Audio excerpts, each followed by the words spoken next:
And we're live. We're live. Hi. Hello. Remember when Straight from the fucking... Oh, go on. Remember Ladies when first. what's his name was like, "Fuck it, we'll do it live" with Bill O'Reilly? Oh, Bill O'Reilly, yeah. We should just start it off every time with, "We're artists. We're sensitive as shit."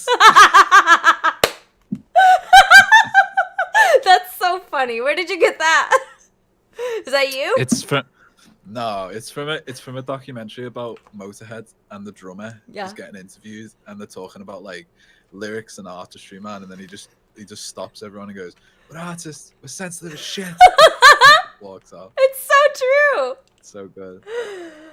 You know what? I used to feel shy about being an art fag. Now I'm totally okay with it. And I'm not even like a super art fag because I don't really have any, like my talents or whatever aren't refined. But whatever. I think, can I just call myself an artist because I'm super sensitive and want to make music? We'll say, yeah. We'll say. We'll allow it. I'll allow it from the Underground Artist Association. My Harrington jacket and clearly comedic race war hat I've got on right now. Che Guevara, he's ready. He's ready for a revolution. Ready for the revolution, man. Straight from my mom's basement. So, what do you want to start with? Do you want to start with In Rainbows or do you want to start with The Fragile? Let's go with In Rainbows because I want to see. You sent me like one thing about weird fish, but I want to see what. Yeah, let's start with you, ladies. I'm gonna look up the lyrics as well right now. Yeah, you can get out the lyrics. Yeah. It's a fantastic album. It's so pretty. It's so pretty. That one song especially it's just, I don't even know how to explain it except it sounds like pretty. If pretty had a sound, that would be it. Yeah, well, it's like when I said to you that it blooms. It's like that classic kind of classic Radiohead. It blooms. It's you know, and then you've got the genius of Greenwood, well, Johnny Greenwood, because the bass player and there's three guitar players technically, but Johnny Greenwood is one of the guitar players, and his brother's Colin Greenwood, who's the bass player. And but Johnny Greenwood does like you know, like scores for films and all sorts of things. Yeah, so he's like melodic harmonic genius, and so you get his genius with the guitar playing, and he does like weird timings and 15 Step. I noticed there was really weird timing. 15 Steps. Yeah, from what I can remember. But yeah, that's a great opener.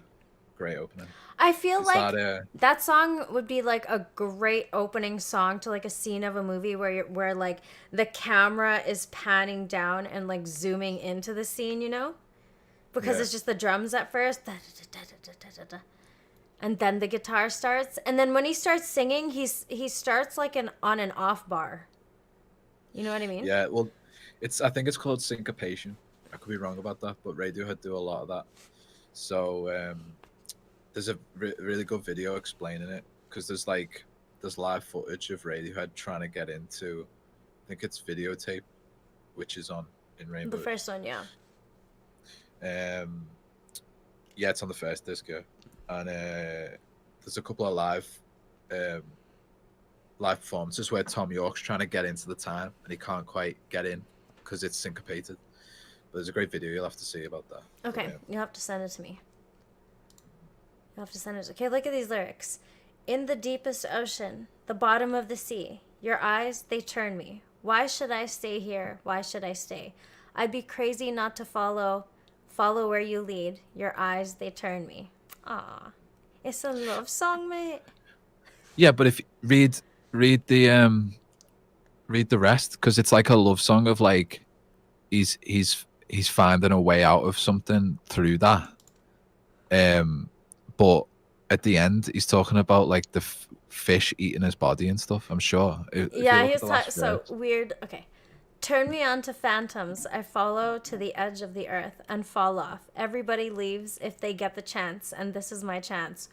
Oh, look at that. Turn.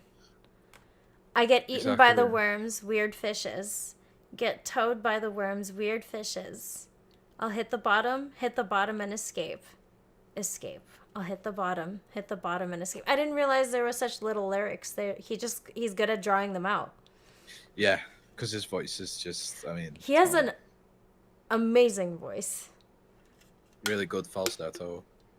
And, but yeah, that's what I was saying about that song is, you know, it's this optimistic thing, and then it's almost this complete, you know, pessimistic end of like, you know, talking about your body decomposing in the bottom of the sea. Yeah, I like that it does the switch up. I didn't even realize. And it's such a pretty song that you wouldn't think that the subject matter would be kind of like melancholy and sad. Yeah. There's the contrast there, which is in a lot of good songs. Mm-hmm. And but he's done that before though. He's like I think there's a song on OK Computer. I haven't heard that one yet. Yeah, that's like the first kind of one everyone goes to now if it's in retrospect. Mm-hmm. But which it's an amazing album, obviously. But there's a line in one of the songs where he compares a heart, a heart to a tip, like a garbage pile. Mm-hmm. So he does. I think he does a lot of that in his lyrics, where he'll compare or he'll set up really pretty things and then compare it or use like a juxtaposition of something that's clearly not very pretty. Yeah. I still like that song. That's my favorite song, I think. I had a hard time deciding between that one and I think it's 15 steps? 15 steps. 15 step. Let's see. Is it step or steps? It says step here. How come I end up where I started? How come I end up where I belong? Won't take my eyes off the ball again. You reel me out, then you cut the string. Oh. I've always liked that. It's like a very manipulative. It's like he's talking about someone who's manipulative. Mm-hmm. Push and pull, all that stuff. Like baiting someone, and then you know how in Charlie Brown, when Lucy would always be like, "You can kick the football," and then Charlie would go and try and kick the football, and then he always falls on his ass. Yeah, pretty much. Yeah.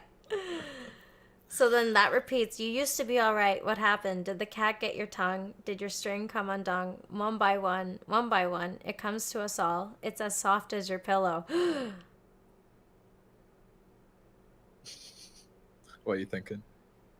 It's as soft as a pillow. It always seems soft as a pillow until you realize you're actually in a volcano and you're fucking boiling to death. Doesn't always have to be like that, but yeah. Well, in this particular case, it's like another switch up. Exactly, well, yeah. You used to be all right. What happened? Etc. Etc. Facts for whatever. 15 steps, then a sheer drop. Yeah. Yeah, that's like taking steps high and then just like the crash. Building yourself up for a fall. Yeah. Yeah.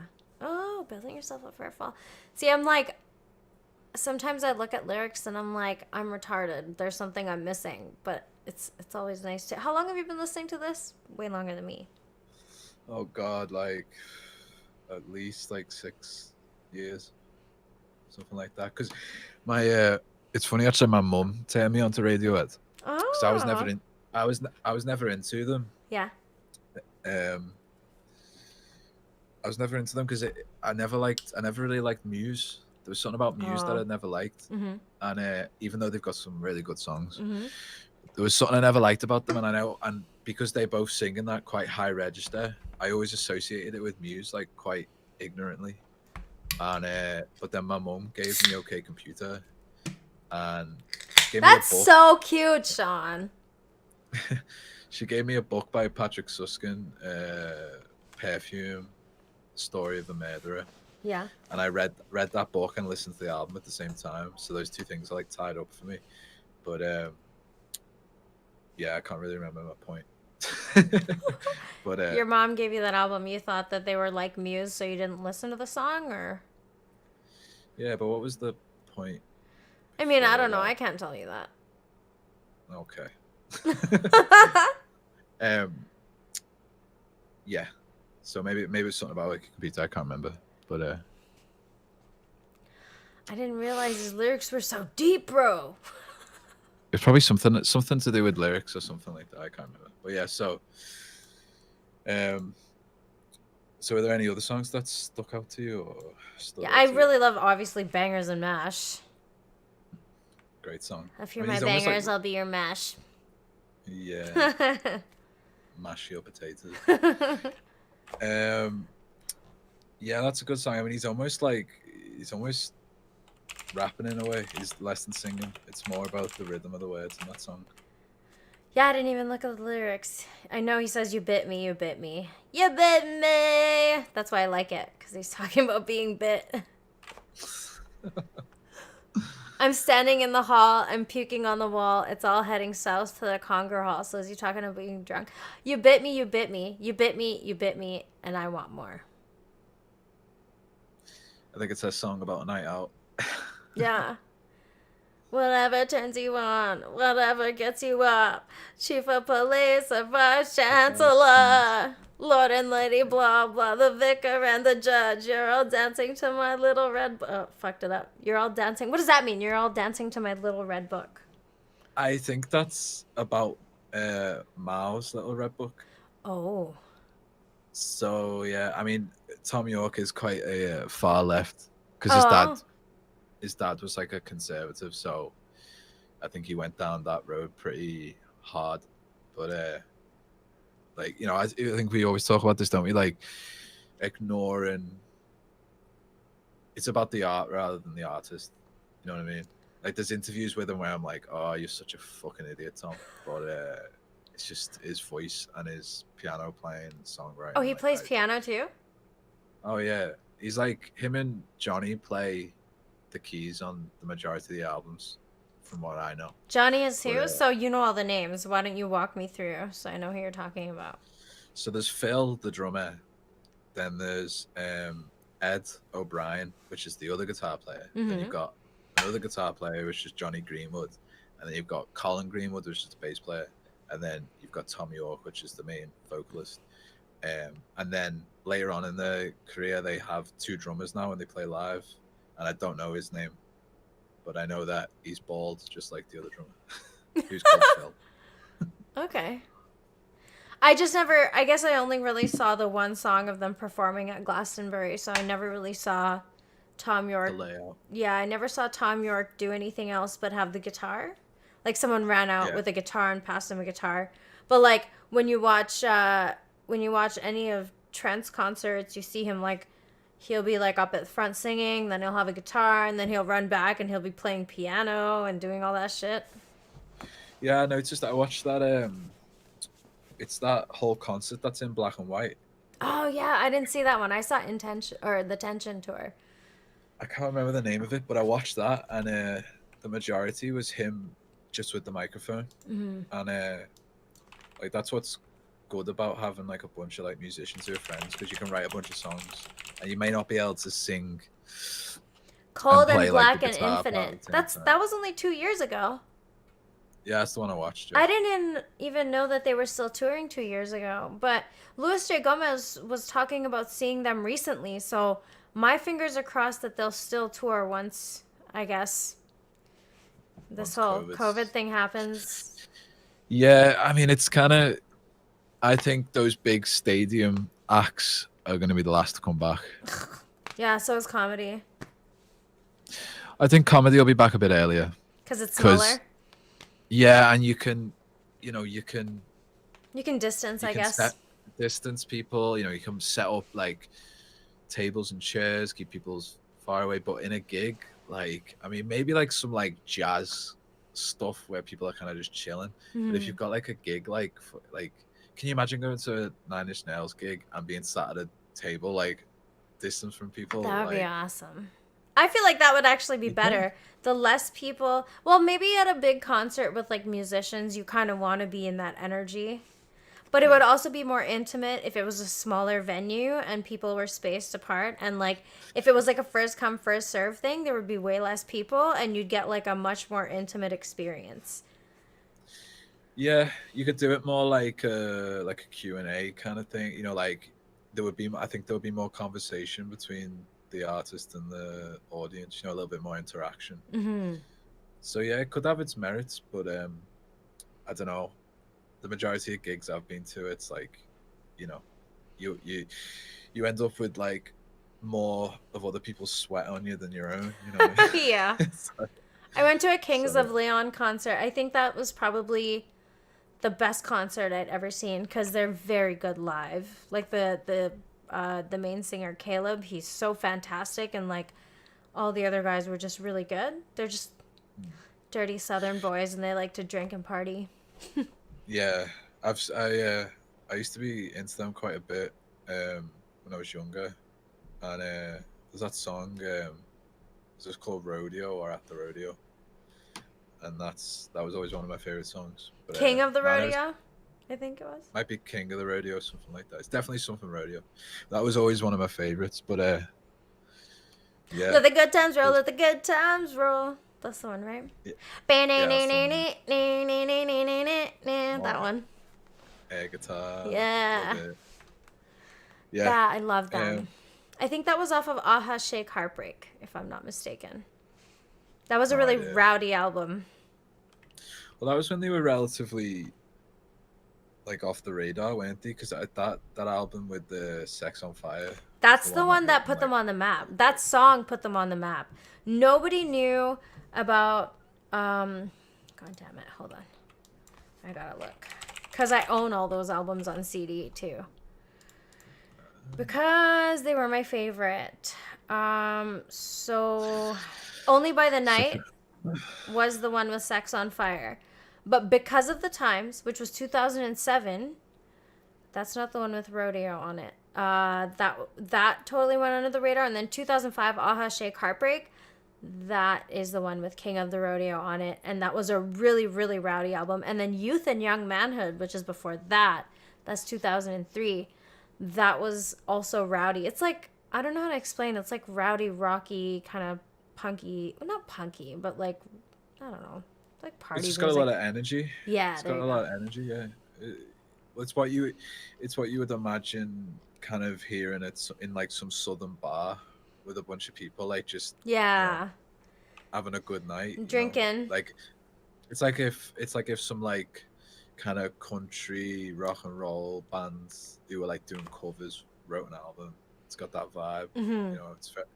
There's no bells and whistles. It's all just two guitars, bass, drums, vocal. Let's just put it down. That's why I liked it. Like I don't think it can be understated that instruments always win. I think instruments are king. Like there's just something about live instruments that are better than digital instruments, and I think that's always going to be the case. It just sounds better. It's way better to listen to live. Like even a lot of Nine Inch Nails' stuff, even though there's a lot of digital afterwork and there's a lot of things added and stuff, like he gets people who perform with him to do all the additional singing and like the pianos and all that kind of stuff. He actually puts the effort in to make it like able to be live, and it sounds better. It's different, but I think he understands the importance of like the human aspect in music. Yeah. Even though he likes to use synthesizers, and I noticed one of the things about this album he sent me. It was a little bit more like on the grid sounding, but there was a lot of like human aspects to it. Like I think, like in that Sound City documentary I was telling you about with that Trenton, with Dave Grohl and Homie from Queens of the Stone Age. They write a song together and stuff, and they're talking about how Trent was making the point that we've got all these tools. You can get basically any model of any guitar amp in your computer, and but no one's really done anything interesting with it. So it takes somebody like Trent to go, okay, I'm going to use this as an instrument rather than just like, oh, I've got all these options, I'm gonna actually use it like an instrument. I think that's the attitude you have to take, you know, like almost like you're sitting down with an acoustic guitar and you're just like, all right, this is all I've got to try and make all this sound. Try and do that with something in the box, as they say. So this album is from 1999. It doesn't sound like it's from 1999 though. It sounds like No. it's newer. So this is the Fragiles from 1999. Yeah. Well, what I would say is that there's a lot of fingerprints in it that would say that, because I think I can't. What song was it with the?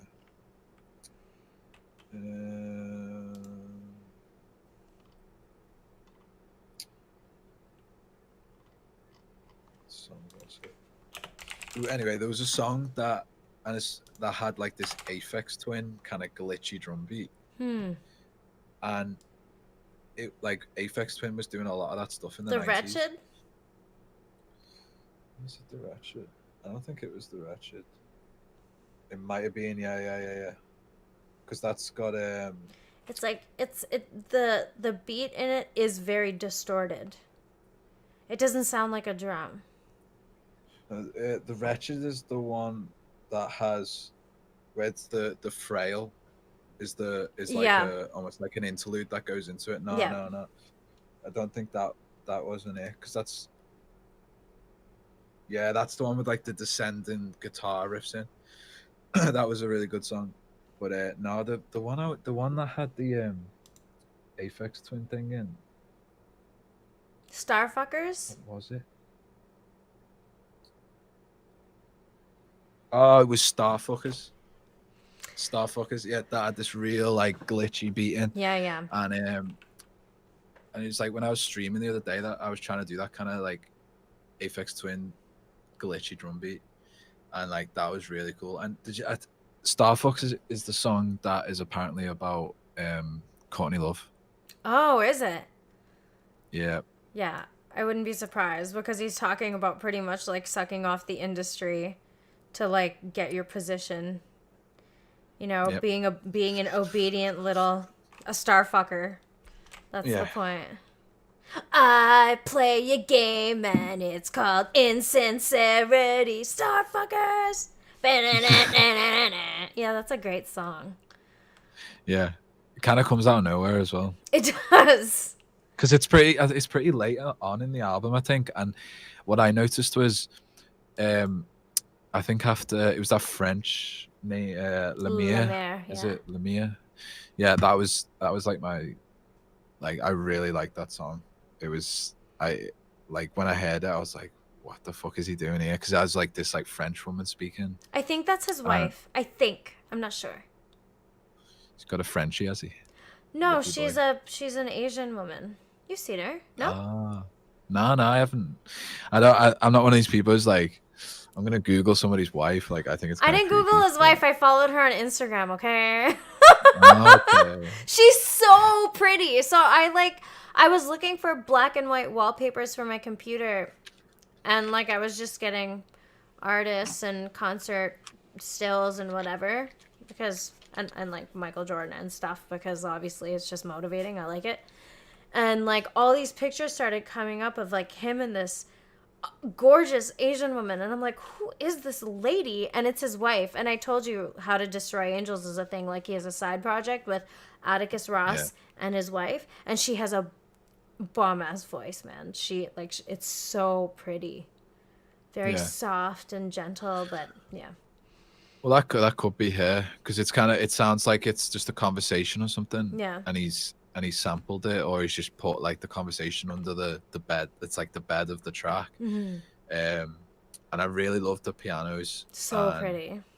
And the beat. Like how, well, yeah, when it comes in, because at first it was jarring, because it's got this real like bombastic beat, and I was like, well, this is either going to ruin the song or make it.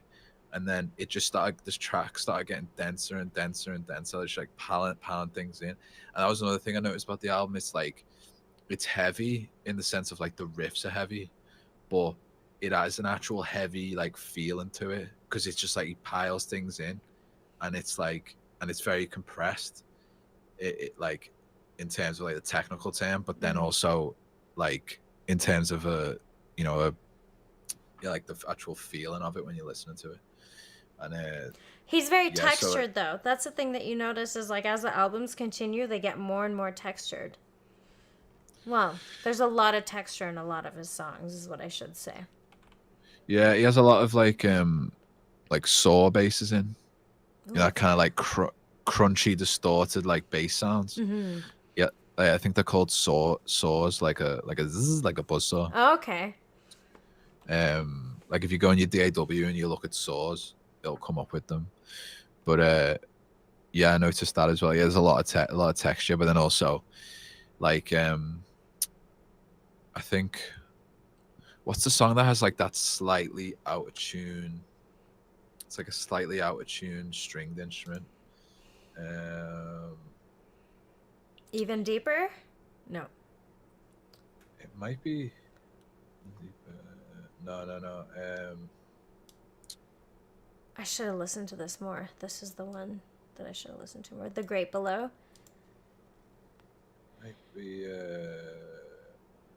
I didn't realize there's 23 songs. So when I listen to an album, I hit play and then I just let it play. I usually don't get a chance to go back and look at what the exact song is. I'll have to go back and then I listen to it. So a lot of it mashes into one thing for me. So I never remember song names. So it's useless. I should remember. It was I think it's Into the Void, maybe. Okay. Or it might actually no. It might be Lemire. But either way, there's a song with this kind of like strange. It sounds like somebody's playing a piano with hammers, like the actual strings. Yeah, that is that one. That is Lemire. It goes ding ding ding ding. Kind of sounds xylophone-ish. Yeah, exactly. Yeah. But you can tell it's like a stringed instrument, and I don't know if it's just something in a DAW, but that was like a real cool texture. Like he does textures with that as well, like these real like, because he has these like fuzzy, soary basses, and then he has these real like pretty strings or like key sounds on top of that to kind of, because the music's so dense, he needs to have like treble instruments, like higher frequency instruments, alongside those bassy, heavy, compressed sounds for it all to stand out, so you can hear what's going on. Because if you have a bassy instrument doing like more trebly parts, it's not going to stand out in the mix. Yeah. So it's a really clever thing that he does, and I noticed that Lemire and Into the Void have like a similar, like they have a motif, like it's the same melody at both start of the same song, like start of both those songs, there's the same melody. It's just I love listening to you talk about it because I don't notice little things like that. So now I'm gonna go back and listen to it and be like, oh yeah, so cool. Yeah. Well, I had to, because I was listening to it and I was like, this is the same melody, and then I went back through the songs and I was like, okay, it's this one, and I listened back to them both back to back, and I was like, it's the same. It's like a motif, like an artist will use motifs in paintings, or people use motifs in lyrical motifs, or poets use them. So it was a cool concept. I rarely see musicians do it. I'm gonna have to send more albums if it's your way. You were like saying, oh, it's not really your cup of tea, right? Like it's just not something you would normally listen to. Yeah, it's I never really got into like that kind of industrial genre, and there's a lot of industrial kind of, it's like what Marilyn Manson kind of ended up doing. I think Trent actually collaborated with Marilyn Manson a lot on one of his albums. I can't remember which one, but it was back in the day. That. But like, you know how we were talking last time about how he uses like a disco beat? Like I know he worked on Bowie with one of his albums as well. Bowie's kind of dancey. Yeah, it might. Yeah, I could see that. But yeah, I do like that. He's not scared to be like, oh, I don't want to put this in this music. Like I think it was the second track, The Day the World Went Away. Yeah, I love that song. That has like guitars in it that sound like they're off of My Bloody Valentine album. Oh my god, My Bloody Valentine! I forgot about them. Loveless is just pristine. It's such a good album. I But haven't heard of it, but I'll add it to my. I probably heard songs off of check it, it but out. Yeah, you will have heard songs off it. It's got like Only Swallow, fucking Sometimes. Sometimes it's amazing. Like you can even play that song on an acoustic guitar, and it's a great song. I found it. Always Shallow. Sorry, not Swallow. Where's your mind at? See how my mind is like, yeah. That's where your mind's at. Can you blame me? So, no. Do you have a favorite song? Or few? Favorite song? So you said I La wrote Mer? down. Yeah, La Mer. Just like you imagined, and we're in this together. Like that fucking guitar that riff in the song. chorus. Like I was listening to that. I specifically like started up this computer to listen to it on my studio monitor because I just wanted to hear that riff, and it's like the whole density thing again. It just pummels you.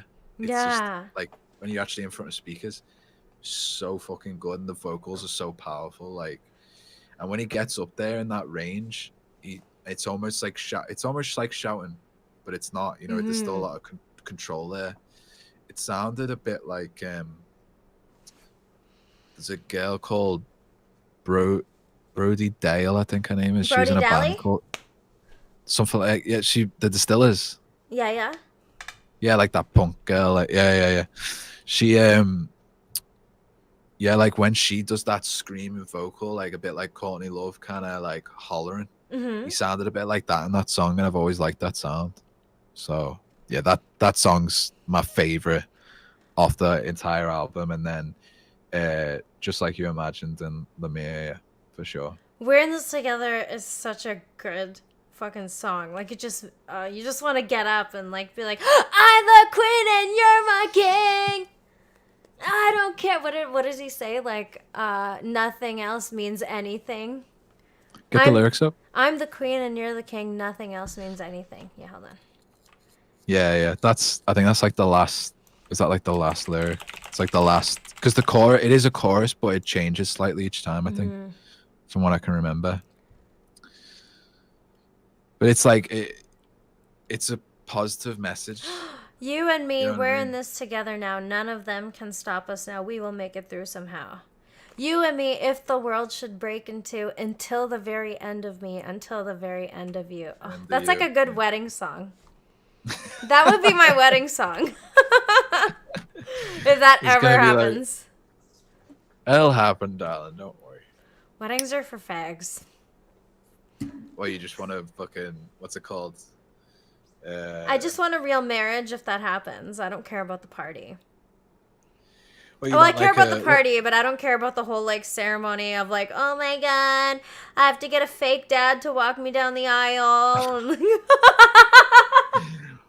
Oh my god. None of that shit. Well, we'll see how you feel when you get there. You might want it one day. But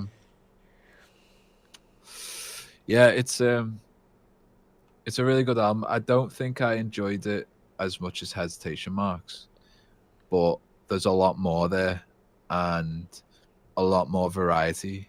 And there's some songs that are just, I noticed after, I think it was after La Mer, like after La Mer, it all starts getting very cinematic and soundscapey, and you can see why he does scores for films, because it's a very cinematic, and it was the first kind of bulk of the album was very song structure, you know, that was the emphasis, and then it kind of went into this like soundscapey feel, and then it started again with some more songs, and then ended on more of a soundscapey feel.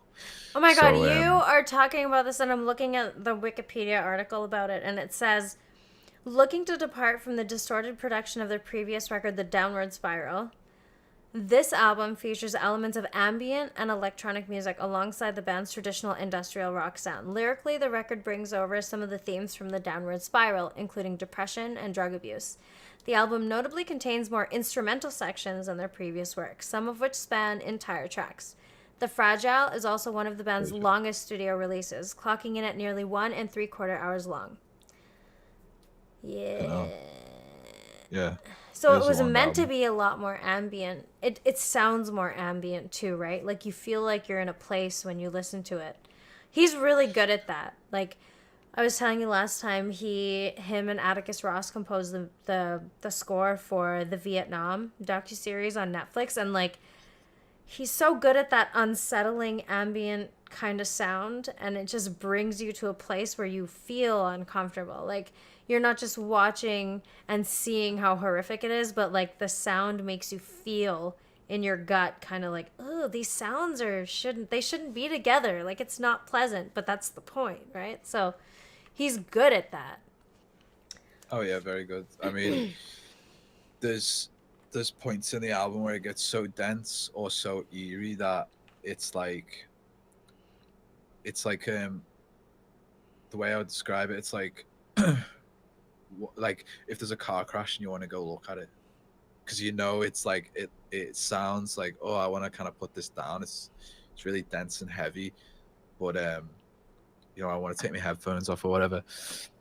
But then you're intrigued. You want to see where it's gonna go, and that was very I appreciate that because some artists they just want every song to like hit straight away, and he's not scared of you know, putting himself on the line and doing something a little bit more self-indulgent maybe, but it's definitely experimental for sure. But you know, I think he's ultimately serves the fans by having the bulk of the album more songwriter kind of aspect, and then I think it's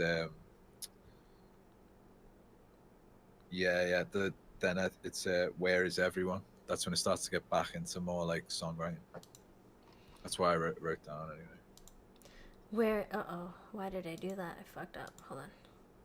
Where is everyone? What song is that? That is. Let Oh, me you're check. right. Where is everybody? Where is Oh, everybody. everybody? Yeah, yeah, yeah. I remember. Yeah. Yeah, and that's like after like the kind of more ambient section, then it gets into like he starts kind of getting back into the song structure again. Yeah, there's like it's kind of like an intermission.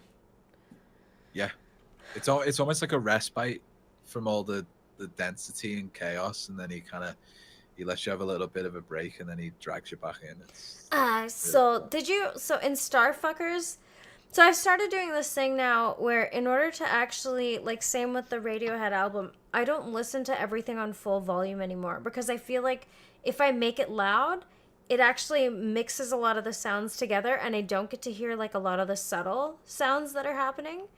So it's like I listen to it maybe a few notches below full now and I hear a lot more of it. Starfuckers is so good. Like the way he's edited his voice to cut into itself, like it doesn't it's not a continuous sentence. Like when he's like I sold my soul, but don't you call me a whore.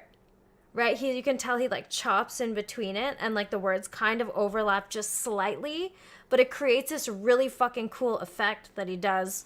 I don't even know what it's called, but it's like one of my favorite things about that song is the way that it is like put together in the mix where it sounds like it's all chopping up and The way he's arranged it, yeah, it kind yeah. of overlaps a little bit, and then I think in that song as well, he put some kind of like auto like filter on his voice, so it gets all muffled, Yeah, like yeah.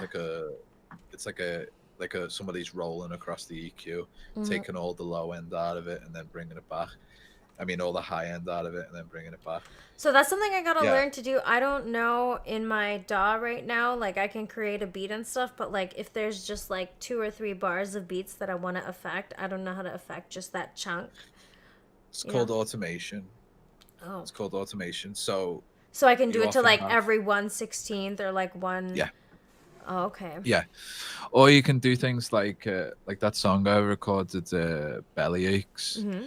and it's got all the kind of like the vote, like one word will come in and it's like it sounds like fluttery.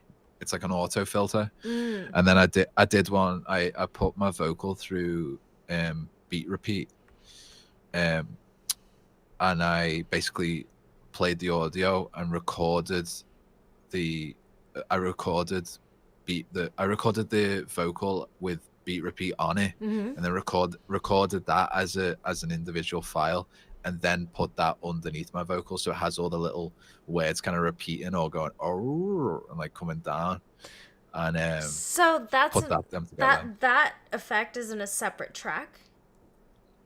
Yeah. So there's the main vocal, then there's another vocal which I put down.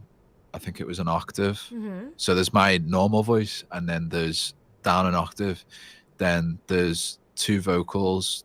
So there's those two vocals, which are like the main vocals, like up the center in terms of like left or right.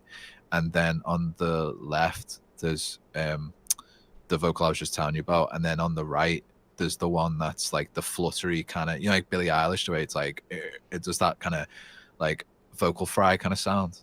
But like the whole vocal, it's like a squeaky door kind of sound. You just reminded me of that song, that fucking Billie Eilish song. Yeah, man, that's a fucking sick track.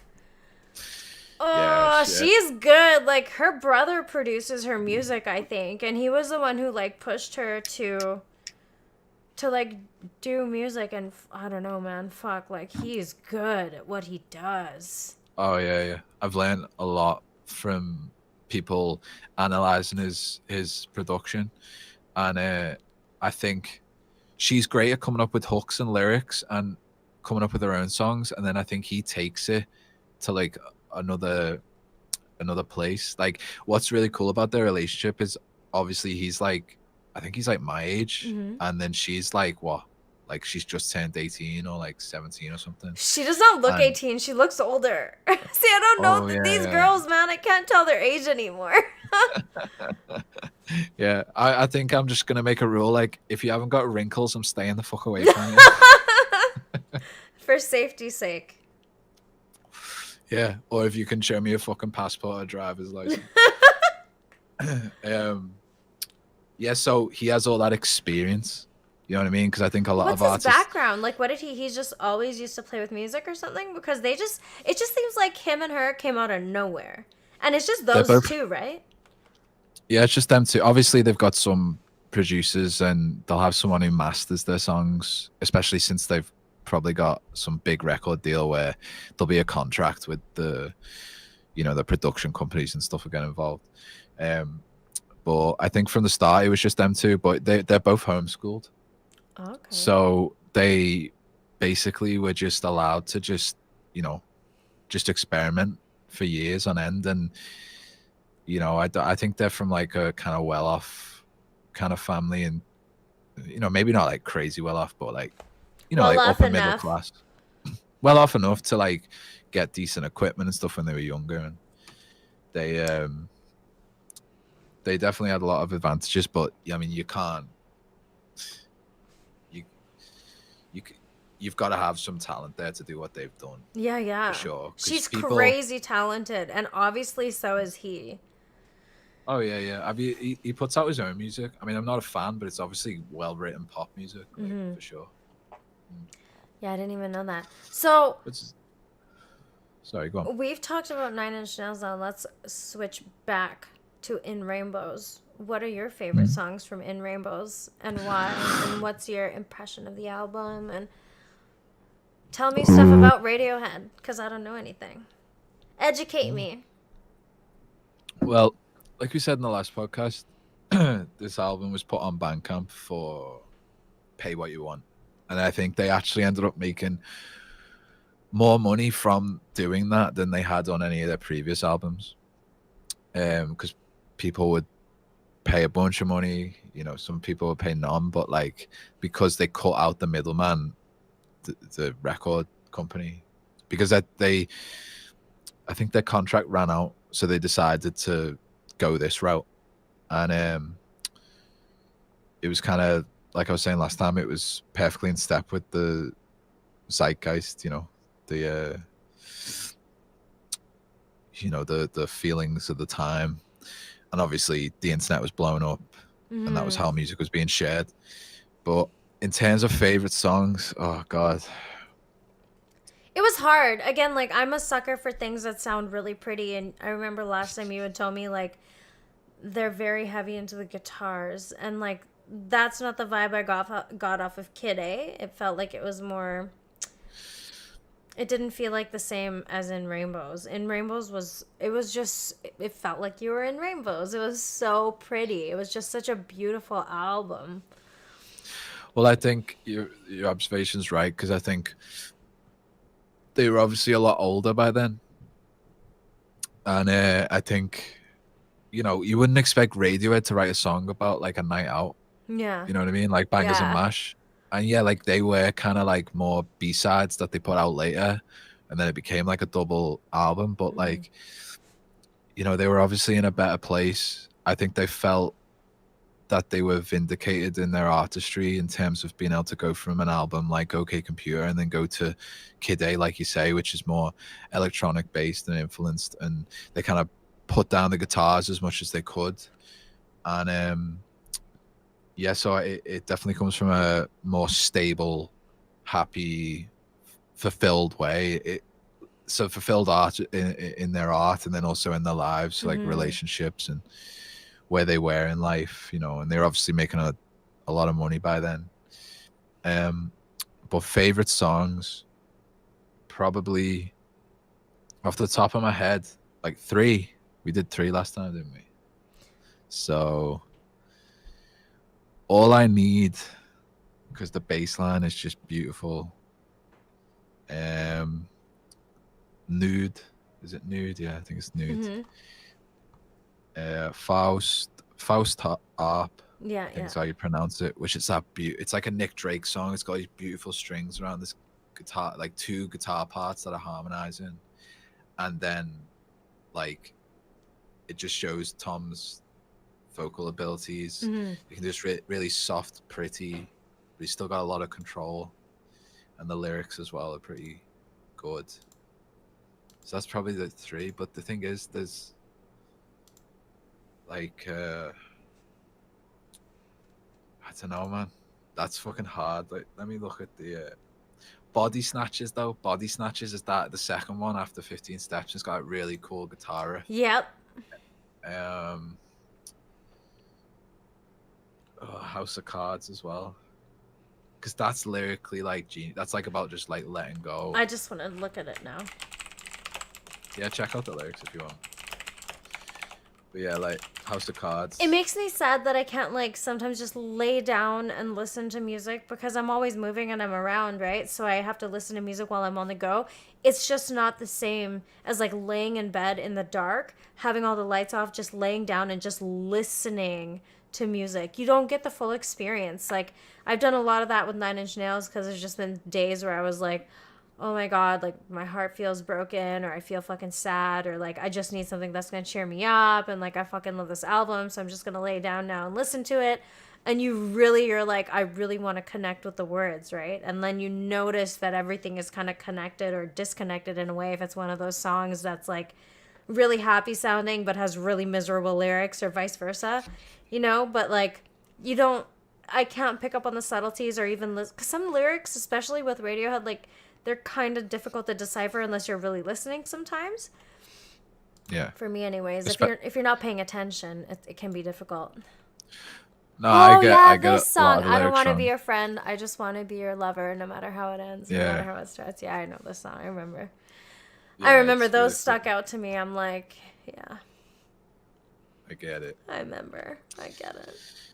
Yeah, I think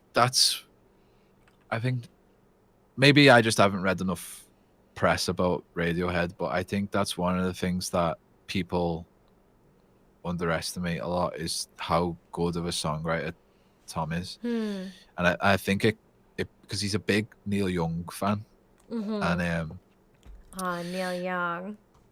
And that man can write a fucking song. I mean, he wrote when he was with Buffalo Springfield, he wrote you know that song War, What Is It Good For? Yes. Yeah, like he wrote that, and then he wrote there was the shooting in Ohio. He wrote Ohio,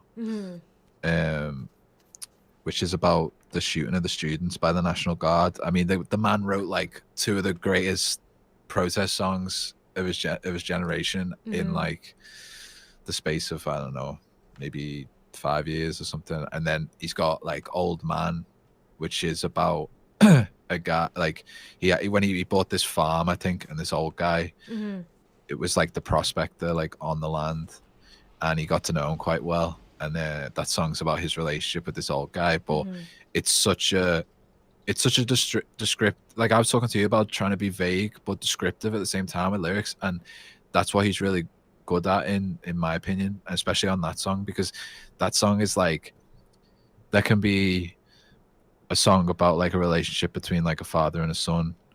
You know, it can be about, you know, you could imagine kind of thinking of lyrics like that if you came across some old homeless guy, or, you know what I mean? It's so versatile. And because Tom is a big fan of Neil Young, I think that is, you know, if you have this intake of great lyricists, like if you're good enough, if you've got enough talent, you're gonna end up writing something great. Like that's just, it's bound to happen. Yeah, I just find like these it's so hard not to be motivated by someone who's like such a good musician, because it's like, in a song, it's not just a song. It's like an entire experience is created of a snippet of something they experience or they're close to. And if they're really good at it, you will get in that feeling. I think that's my obsession with Trent. That's my obsession with Joel. Like, they're good at creating an environment where you understand the feeling that they're trying to bring you into. You know, whether it's like a fucking drug bender, feeling alone, feeling like fuck the world, fuck the government, whatever it is, like they just bring you there. Like, I don't know, you obviously haven't heard Capital G from Year Zero. Year Zero is another great Nine Inch Nails album. And like Capital G is a great song, and it just reminds me of the time now. He's talking about like, well, I used to stand for something. But now I'm on my hands and knees, like relinquishing control and like being a part of the masses type thing, like talking about that, you know what I mean? And like, it's so intense, but the lyrics are so simple. And then you have like heavy, like distorted guitars and bass and like that glitchy texture in the back of like that glitchy effect is meant to illustrate distortion, right? Like that's what that is. So the sound, the glitchy sound, to me, I'm just like, I feel distortion, like emotional distortion is what's happening. Yeah. That's what's cool about that song. It's like, it's talking about how like society and shit is so fucking distorted. We're all distorted, and like it's not outwardly said, but it's very clear from the lyrics in the song. And you're like, I connect with this. Yeah. No, I mean, it becomes a grind to kind of constantly, you know, when you see like mainstream perspectives on things and you've got to constantly, it's like you hear them all the time, whether it's like on an advert, you know, and or from fucking some stupid student who doesn't know a fuck all yet. Yeah. And you've got to constantly have these arguments in your head, like, because especially nowadays when you feel like you can be attacked at any point, you've got to have these arguments with a hypothetical idiot or political ideologue that someone you create in your mind to argue with. Like you were saying earlier, people who can have arguments in an empty room. Yeah. Like it's one thing to do that unconsciously, and it's another thing to do that as a matter of mental exercise. Oh yeah. Well, the fact is that those people who could have an argument in an empty room because they're so argumentative and ideologically driven, you know, you end up becoming your own worst enemy and like actually being like that, because it's the only way to combat them, because you need to be on the ball, because especially like I'm saying, like the way things are today, at any point you can be challenged, and you need to be ready to go when they fire the gun, for lack of a better term. But it's true, you know, and I think the more you do that as well, you get to know what you truly think. And also when it comes to lyric writing, the more you say things, the more you simplify it, because that's the thing, if you're having an argument with someone, you want to be able to simplify what you're trying to say. Like Christopher Hitchens was great at that. you want to be able to like simplify what you're saying or say it with so few words, and that is what great lyric writing is. To be able to consolidate all your thoughts into like one crystallized sentence of like, you know, rhythmic or poetic brilliance. Yeah, And yeah. It I was like the thing that you have in one of your tracks where you say like you're saying all the words but you're not saying much. Like you're using so many words and you're not saying anything at all. It really is like a mark of sophistication to be able to take an idea or a thought that you have and condense it into something very simple. That actually takes work. It it happens does, over yeah. time. But the thing with like lyric writing that I understand or like that I see with a lot of this stuff is like the human condition is switching back and forth. It's very difficult to adhere to one path or to one idea, especially if you're somebody who looks at both sides. Like Trent often plays like in the last album Hesitation Marks, he was saying that, he was really playing with the idea of order and chaos and like going between those two things. And like I think oftentimes like in order to if you're trying to find balance, you're traversing both those areas. Maybe at different Yeah, points in your life, maybe at different points in your your like album history or whatever it is, but like that is what it is. Like you're always back and forth. When I was in my yeah, 20s, I don't think anything like I think now, but who knows what's going to happen when I'm in my 40s, you know? yeah, exactly. Yeah, Who knows? yeah. Well, I think yeah, it does take a lot of talent or intelligence to do that. I mean, I think one of my favorite John Lennon lyrics is "Religion is a concept by which we cause each other pain," and like I always thought that was great, and it just that always it's in the song "Gods." There's a song called "Gods." Um, always thought that was great, and yeah, I think it's like if you're trying to physically balance on something, you have to move. Mhm. You can't just stay still. If you stay still, you fall over. Mhm. You know what I mean? Like you have to have some momentum and some back and forth to be able to gain your balance. And I think you have to do that intellectually as well. And you're right. Like David Bowie, when he became the Thin White Duke, there's songs on there which are like almost fascist lyrically. He's and yeah, he's playing a character, Mhm. but he's trying to, and there's quotes that, from interviews at that time of his career, and he is, you can see he was entertaining a lot of fascist, well, not fascist, but more right wing concepts, and even in his imagery at the time, like how he presented himself as an artist as well, it was very, it was almost like he was looking a right wing culture from the ideology to how they dressed, Mhm. and then packaging his music in that, and like that, the music he made at the time was very cold and concise and like brutal in a way, and then you look at him when he was Ziggy Stardust, and he was this like almost, you know, intersectional wet dream, because he was like this person from another universe who you couldn't tell what gender he was. He would like, I mean, in the 70s, I think it was in the 70s, to be on TV and to Mhm. like dress like that and have makeup on and to put your arm around like your guitar player in a seductive way, which he did on I think it was the old Grey Whistle Test. Mm. Like that was a dangerous thing to do at the time. And you look at the contrast between those two characters and where he was. It just shows that you need that flexibility to be an open-mindedness But you to know what I be a understand true about creator. myself and like just my own personal experience is that like I've always operated in the extremes. So in my 20s I was like totally on the opposite end where I was like fucking super jealous, super insecure, like all those things. And then like as I'm getting older, like it's like I one day a switch just flicked and I'm on the total opposite, feeling totally secure, totally this, totally that. And it's like how can you understand the place in between the two extremes unless you've understood or been in the extremes? You kind of can't, Exactly. right? So I kind of wonder, like, all these people right now in the political extremes, which is a prominent example, it's like, I think it's just a natural kind of course that either, like, at different phases in your life, you're going to be on different ends of the spectrum, and hopefully over time, those paths will converge and you'll, like, be somewhere in the middle. Hopefully. Hopefully.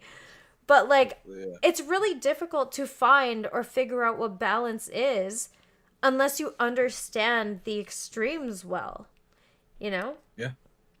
Well, you've got to entertain. You've got to entertain everything out there, as far as I'm concerned, to find out what you truly believe. Yeah. You know what I mean? It's like it's tough because it makes you feel like, am I ever going to find the truth? And I think it is possible to find what little truth there is out there, like objective truth. It is tough, but it is possible to I think find the that. truth But is it's an incredibly complicated thing. It's easy yeah, for well, several contradicting facts to be truths, and it's just life is just weird. So art is the resistance to, like, just, succumbing to those things. Like, it's never, it doesn't seem like a good idea to, like, so strictly espouse yourself to any one side or any one idea. It doesn't seem like it's a smart thing to do if you want to approach things reasonably. But also, it's also understandable, because if you're an explorer and you want to see, hey, you know what, maybe this year I'm going to be a fascist. Let's see what this Antifa shit is all about. Which, by the way, those guys are totally fucking fascists. Let's not bullshit. Okay? oh yeah, Just of because they're course. Antifa doesn't mean they're not fascists. Just because they're socialist or Marxist doesn't mean they're not extreme in whatever it is they're fucking talking about or whatever. Yeah, yeah.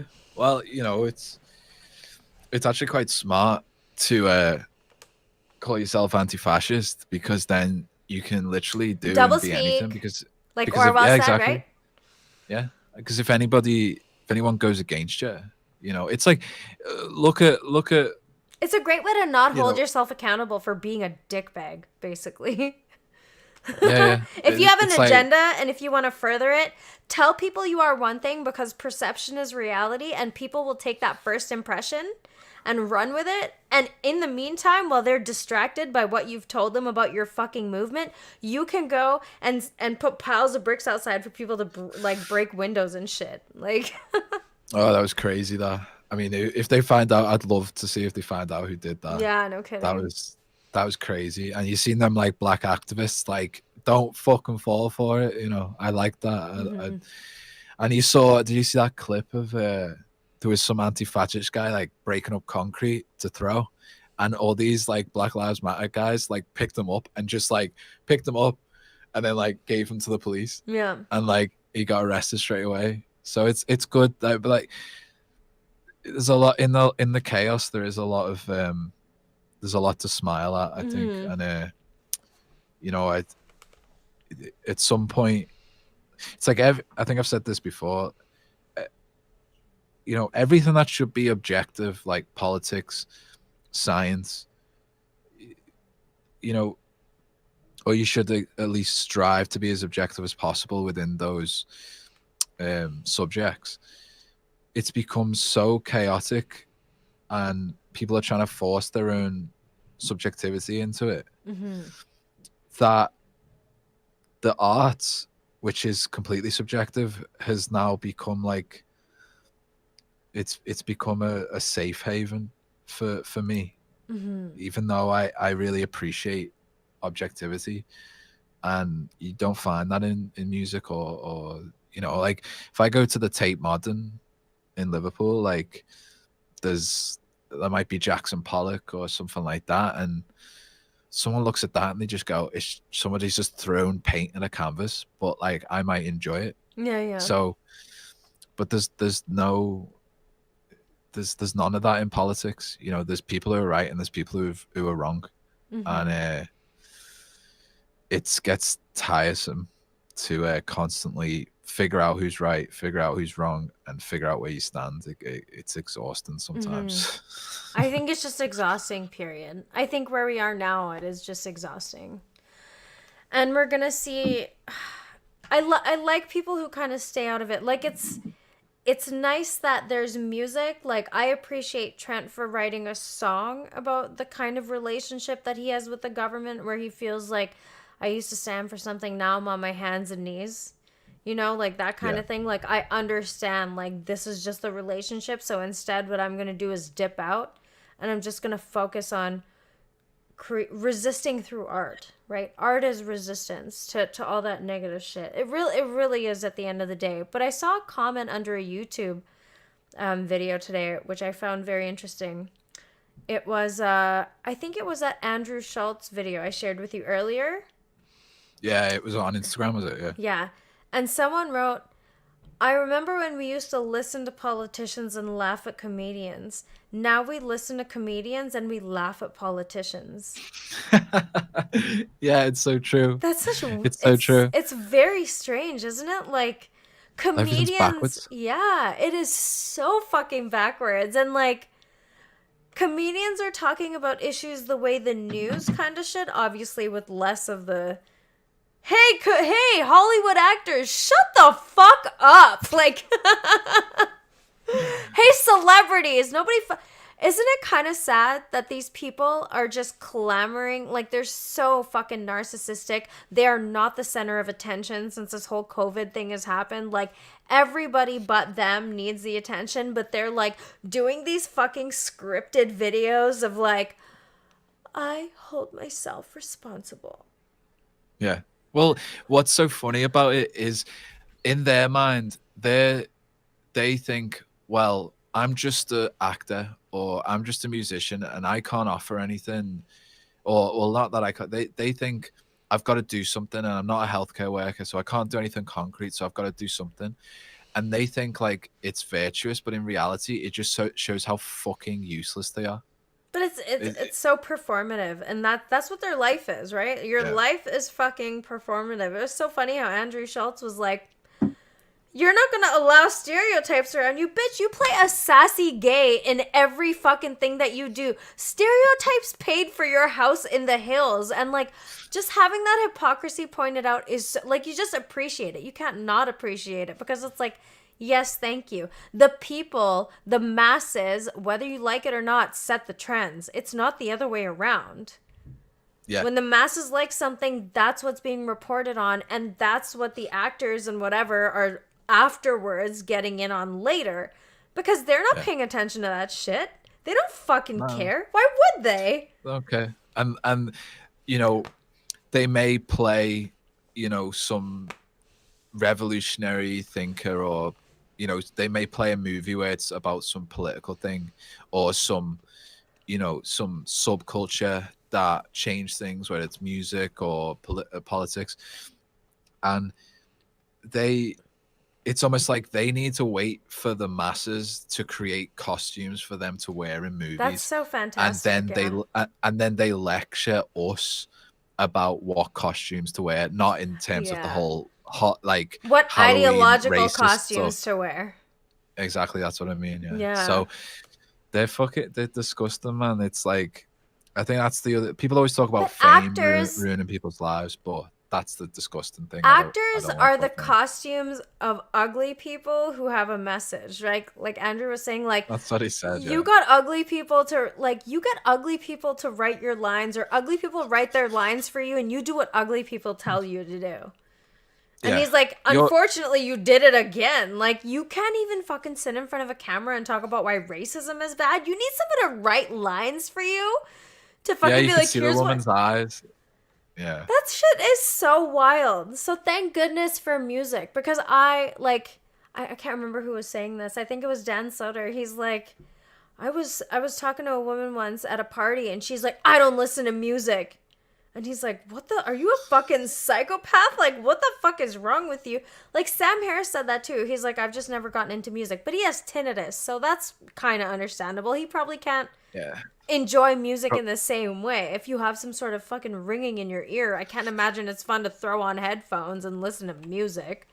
No, I probably could make it worse as well. Yeah, but it's universal. Like, music is something that everybody can understand. It's such a great banner or like art form to unite under, because like there's a song that you can find in common with anyone that you're like, I can love this. And I don't know about you, but I can't discriminate with music. I don't care if it's a pop song. I don't care if it's a fucking Turkish song and I don't understand the words she's saying. If it sounds good, I like it. I like the different instruments. I like the variety. I like how things sound. So like I'll listen to anything that makes me feel a certain thing or is compelling. Yeah. When I was younger, I was like, when I was really into like the Misfits and like Dead Kennedys, and I was like, I was just like, it was offensive to me, some like pop music. But then I started actually looking at like where punk came from and realized that, punk came from New York in what, like late 70s, I think. Yeah. No, like mid 70s. So, and that came from like bands like Talking Heads, Blondie, which I listened to. I Television. listened to Talking Heads with Michael while we were working on Wednesday.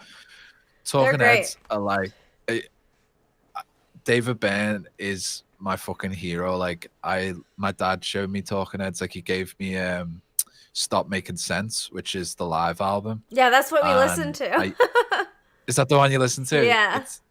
It's so fucking It is so good. high energy and so fun and so good. And we were like, he was working and doing all that stuff, and I was moving boxes and listening to it, and you're just like, fuck yeah. Like, it just makes you feel like you want to keep going, and it's like, yeah, it was good. It's great. I mean, they used a lot of influences from like oh my god. Sorry, that was my phone. I wanted to get into that album. Oh boy, what did I do here? There you go. I'm back. Sorry.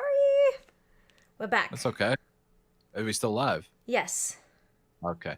Yeah, so I sent you something on WhatsApp, which I thought was funny because we were talking about something and I wrote that the other day. But anyway, yeah, they used a lot of like African influences and stuff for that album. Like a lot of Fela Kuti, I think his name is. And yeah, it's just great rhythms upon rhythms, and did you write that? Yeah, I wrote it the other night. That's a good one. Yeah. And yeah, so Talking Heads, like I think I sent you maybe an album age ago, which is one of the earlier ones. And David Byrne is like, he's the guy I told you about where he would write a song like the music, and then he would listen to it back and then just make sounds with his mouth until he ended up with words. Like this guy's brain is just, I think he's autistic. I think he's talked about being autistic, so it explains a lot. But Talking Heads as a band, like the rhythm section's so tight and the songwriting's great. Yeah, that was the one. Stop Making Sense. Stop Making Sense. Yeah, that's the live album. And have you ever seen the video? No. They recorded it live, like the music, and then they recorded the whole thing like on like really cool cameras. And like it starts off with Psycho Killer, and David Byrne comes out and he puts like a what are the thing like people you'd see like people in like the 80s carrying them around like a boombox. He puts like a boombox on the floor. Oh yeah. I've seen that. He puts a boombox on the floor and presses play, and I don't know if it's actually coming out the boombox. I think it's just coming out of the PA. But he puts that on the floor, and then the drum machine starts, and he starts playing Psycho Killer on his acoustic guitar. And then as the concert goes on, they build the stage, and all like every time. So they structured the songs. So the first song's like just acoustic, then the next song is like drums, bass, and guitar, and then the next song, all the people come out with the synthesizers and they build the stage cool. as the concert goes on. It's so good. You need to watch it. I love that. You know, like there really is something about a live performance. I don't know, like I'm drunk now, so I can feel a little bit comfortable saying it, but like I just feel so much. Like I remember watching Tension and like just seeing that like there was a cage that was suspended from above, and it like surrounded Nine Inch Nails, and like there were lighting effects happening, and like you see Trent dancing. Nothing is more attractive or like great to watch than like a singer. Like you can see him and he's in a place. He's just in a place. And like The zone. yeah, and like remember like I was telling you about Tom York, right? When you sent me that Glastonbury national anthem. Dude, like I watched that in the morning to get jacked because he's so fucking amped up, and like how do you see somebody like that and not feel like, "Oh my god, look how much life is in him right now." I want that much life in me right now. I want to wake up and I want to feel like that, where I can just get up and be like, up at a mic and shit and just fucking tripping out. Like, he's so into it and it's so much fun. And like, that is what a mushroom trip feels like, you know, like, or an acid trip where it's like, you don't have a choice. You are just going to be taken by life, and wherever it's going to take you, you're going to fucking go. And if you resist it, you're going to have a big fucking problem. And it's just like, fuck it, let's go for the ride. Let's fucking get right into this whole life shit. And like, we limit ourselves because we're so, like, in any normal situation, if you were acting like that, people would be like, you're a fucking freak, you're fucking weird. But like, you see this one guy standing in front of a mic just like breathing into it heavily to the rhythm of the music, and everybody is fucking screaming around him because that's where everybody's dying to be. You know, in that spot where you've let go and you're just like, fuck it, man. Like, we're in this. Like, this is this moment right now. Fuck your bullshit. Fuck everything. Like, right here, right now. It's what matters, yeah, at the moment. Yeah. And it's just like, Very zen. I love that. It's very zen, yeah. I think, yeah, it's funny because I think that's why musicians are so kind of appreciated still, which is good to see, because it's the one place and the one kind of person we allow to be in that state that we all kind of want to be in. Yeah. Like, we allow them to be like that without kind of locking them up in an insane asylum, you know, and because everyone wants to let go, like you say, when you see them do live performances. Everybody wants to talk about the shit parts of their life, but it's not socially acceptable, or you'll just bore the ass off people and people won't want to be around you. So because people know that, they look to artists to at least be able to see them express what they feel like they can't. And then if you actually get to go to a concert and watch it and be a part of it, then you get to just let go. And yeah, they're almost like, it's like Jim Morrison said about being like, it's almost like a modern day shaman in a lot of ways. But you know, like, the other thing that's true. shitty is like, not everybody can express themselves musically, so it's super shitty that there's any stigma on any types of expression. Obviously, any expression that's gonna hurt someone else, I'm not down for, duh. But like, when it comes to like verbally expressing or whatever means that you need to just like get that fucking emotion out, like, musicians have found a way to like they have a talent, they've honed that emotional expression, which is probably akin to like going to a therapist and working shit out. Like, they're talking about situations in kind of a veiled way with very clever lyrics and instrumentation and all this kind of thing. But like, all that instrumentation is just a means of expression of that same emotion that they're trying to convey. You know? And like, for them, that's therapy. Like, even though I know it's a good idea for me to go to therapy and I should probably like go figure some things out and just have a professional opinion about some things, I know that like, I want to be self-sufficient at the end of the day. So I want to figure out how to express myself musically and actually do that with sounds, because I just feel like it's so compelling, and you don't know what you're going to make, but it might work, it might not, but like, it tells you something, you know what I mean? Like, if you're making weird, unsettling sounds, just as a matter of course, when you're trying and playing, it's telling you something about your psyche, like something's happening. Yeah, and also when I finish a song on all levels, like if I pick up my guitar and come up with something, I just feel better. Like, I feel like I've got something out of my system, whether I'll record it one day or not. Like, that's what I learned as well, was just to write everything down, everything I come up with, record it, just do it, just like sit down and try and do it. You don't have to come up with anything amazing. You might come up with something you hate. You might come up with something you'll never use, but you'll just feel you'll feel psychologically lighter afterwards, and then you can take that to the extra level. Like, there's nothing better than coming up with something you really like, and then going into the studio, and bedroom studio, and Yeah, but your studio's like pretty legit. Like, you have legit instruments in there and everything. Yeah, I mean, it's a fully functioning studio now since I kind of finalized everything.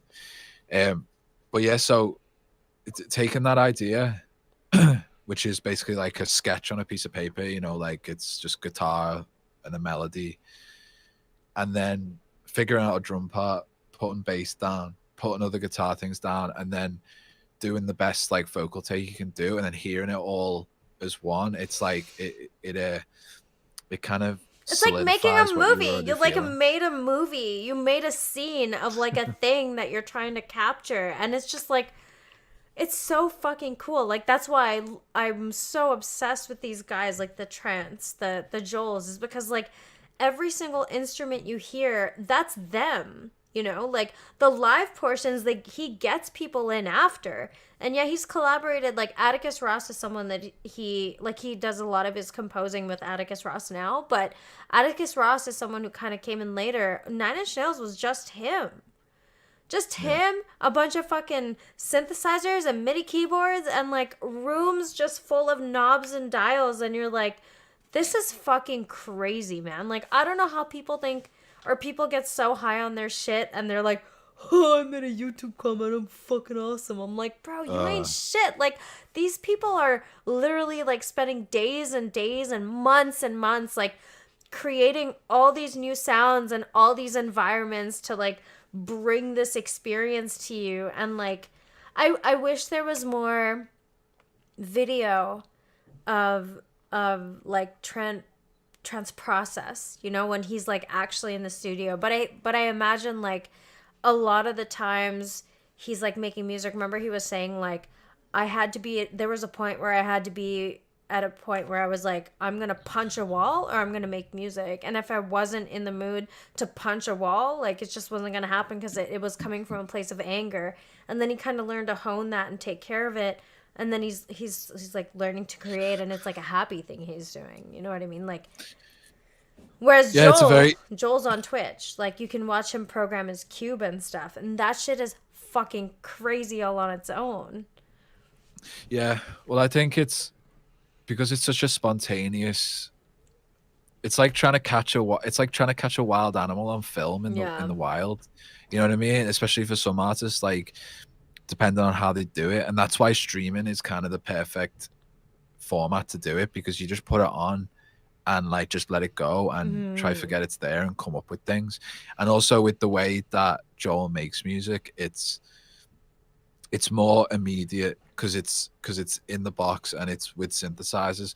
But if someone's sitting there with an acoustic guitar for hours, like trying to figure out a melody, it's like people aren't gonna be that.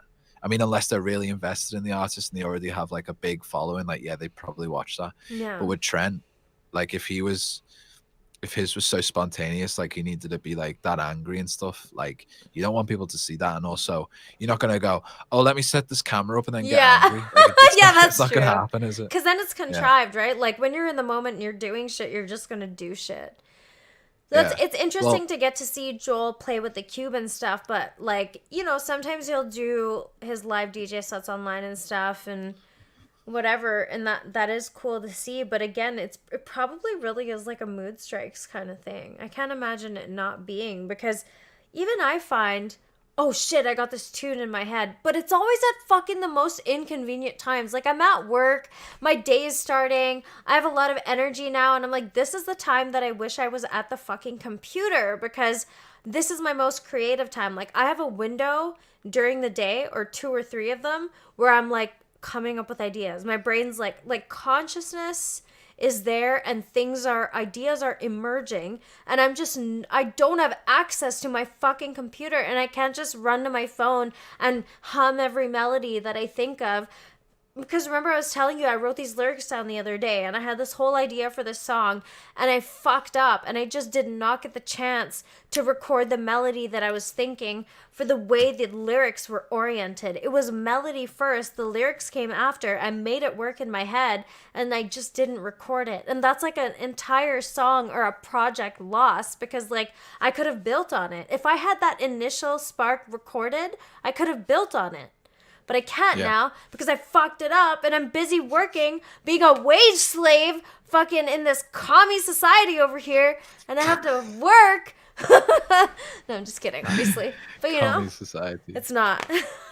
I get what you're saying. I've lost a lot of ideas because of that. Like, Yeah. I mean, I remember when I sent you that song when it like woke me up, and I kind Yeah. of just, I was like half asleep. I was like, and then like sat on the end of my bed and like got my guitar. I was like, oh, what the fuck is? And then I was like, figured out the chords, and then I think I maybe had like one line, and then the next thing, I had a whole song. And I think because you're in that state where you're like half awake, half asleep, it's like almost like a dream state. It's almost easier to just let your ideas come out because you're not thinking, oh, what people are going to think and blah, blah, blah, and all the little hang-ups that I think I'm artists not. have. I don't even care about But, that shit anymore. Do you? Like, do you ever, when you have a creative idea, are you like, oh, I wonder what people are gonna think of it?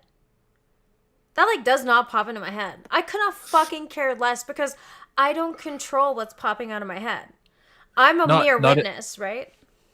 Yeah, you're just yeah, it's like a vessel to the ether, man. Yeah, man. I think it's so pretentious, but I think I don't care about what people. It's not like, oh, people are gonna think are people gonna think this song's about this, or are people gonna not like this? It's not that. It's more in terms of It's vulnerability. like who would like this? Where would this fit? Like, what is this song so far away from what I usually write that it's not gonna fit and I'll never be able to use it? Like they're the thoughts that I usually have. Or I mean, I do have some thoughts where I'm like, oh, this song would be great on like a radio. Like this is one I'm gonna send to BBC Introduce, and I have things like that.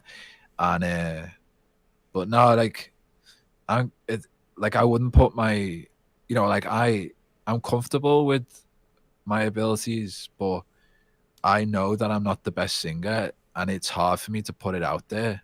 But at the end of the day, it's like I don't care. I wouldn't be putting it out there if I was completely ashamed of it. I'd still be just writing it and recording it and not putting it out there, which I did do for like, you know, 2 years. So yeah, I just want to sing more. I feel like I'm finally getting comfortable. good. I mean, I told you for a long time.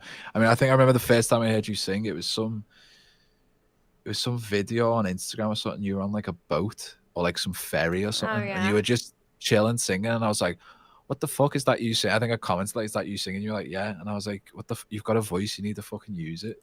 And that was years ago. So it's good that you're getting there now. Yeah, it took a while. I don't know. It's just like you feel so vulnerable and naked.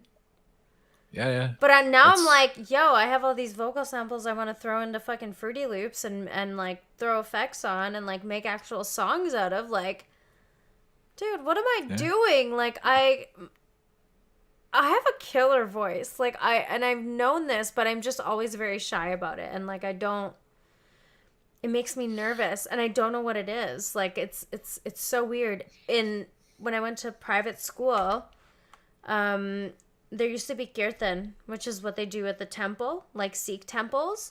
So you play an instrument called a vaja, which is kind of like a piano that has like an accordion that you have to pump air into. So I did that. Play a vajayjay? Sorry. We'll call it a vajayjay. You play so you used to play the vajayjay. Yeah, and sing at the same time. So like religious hymns, right? In front of everybody in the temple, because our school, my private school was a Sikh private school, and every morning we would have, the first block was temple, so they had a temple in the school, and they would always have the like, you know, all the ceremonies that they typically have, and like then the people would come and sing religious hymns, and me, they would always get me to do it because I had a good voice and I could sing and I could do the hymns and I could also play the vajra, which is why I've always loved piano too. It's like, if my parents just fucking put me in piano, man, like I could fucking Alicia Keys this shit, but I can't now because now I'm like half retarded. I'm like, oh, what's G? It's like, bitch, you should know what G is. That's like, it's G, bro. Know what G is. Like, ground yourself in G and go from there. But I got my my chord wheel now, so. Yeah, well, I was gonna say, yeah, but also there's merit in yeah, there is merit in being trained, but Yeah. you know, John Lennon is probably one of the, you know, he wrote Imagine, you know, which is one of the most famous songs on a piano, and he didn't know how to play piano. Like, he just could sit down and recognize patterns, and I think if you train your brain to do that enough, and it doesn't hurt to learn theory. You know, when I'm, especially with the piano, like the more I'm learning with my MIDI, it's like, you know, I'll look up like B minor scale and then play that over and over again. Then I'll find the chords or look up chords that work in B minor, and I'll learn the finger and and then you know, You'll learn and some then fingering, don't worry. and yeah, so like I'll go through that, and like, and it does help to know that stuff, but I think I'm just more attuned to learning patterns because, you know, when I played bass in a band when I was a kid, it was just, right, put your finger here, put your finger there, and I would just memorize the patterns, like where it was on the fretboard, and then that translated to guitar, and then it also translates to drums because that's really just patterns. Yeah. And then, but with the MIDI keyboard, it's a whole other game, but you can still use patterns and memorize patterns on the keyboard. So don't think you're limited just because you haven't done that. Yeah, I don't beat myself up because, like, I remember being like, oh man, I'm never gonna be as good as Trent or Joel, and like both of those guys are classically trained. You know, they went through the school, their parents put them through that. So they have like a solid musical background. They understand theory. So aside from being attuned to the patterns, they were trained with that knowledge. I feel like that would have been really useful for me because I've always felt compelled towards music. There was just never anything around me, and my life was not oriented to facilitate getting into it, you know? But now there wasn't like the structure and just in general, like I just my life has just been, I need to grow up, I need to make money, I need to make sure that I have a place to live, and I have all that kind of stuff. I can eat and whatever. And now that I'm doing good and I have time, the little time I have, it's like I just want to talk and be into the things I want to be into. So like, this is motivating. After we talk, after you go to sleep, I'm going to want to spend my evening in Fruity Loops playing with stuff. Like, why not? Like, I just want to learn. I just want to get acclimated. I know where I'm at, and I know that I have so much more to learn, but sometimes it's just fun to throw yourself into the chaos of something and sort it out. Like, I watch tutorials, I do everything that I feel that I need to do, but, like, I don't get the same learning experience that I do as when I just, like, throw myself into something and do it. Like, fuck how much you suck, fuck everything. Just try. Just do it. And you'll figure it out. You'll figure out what things do. You'll fuck shit up, but you'll learn. The more mistakes you make, the better in the beginning, because you'll just learn how to use things. And then after I get used to Fruity Loops, I might hop to Ableton. And then I'll learn Ableton. And then I'll know 2 programs. Yeah. You know? Well, like that's what I want to do. Like... Yeah.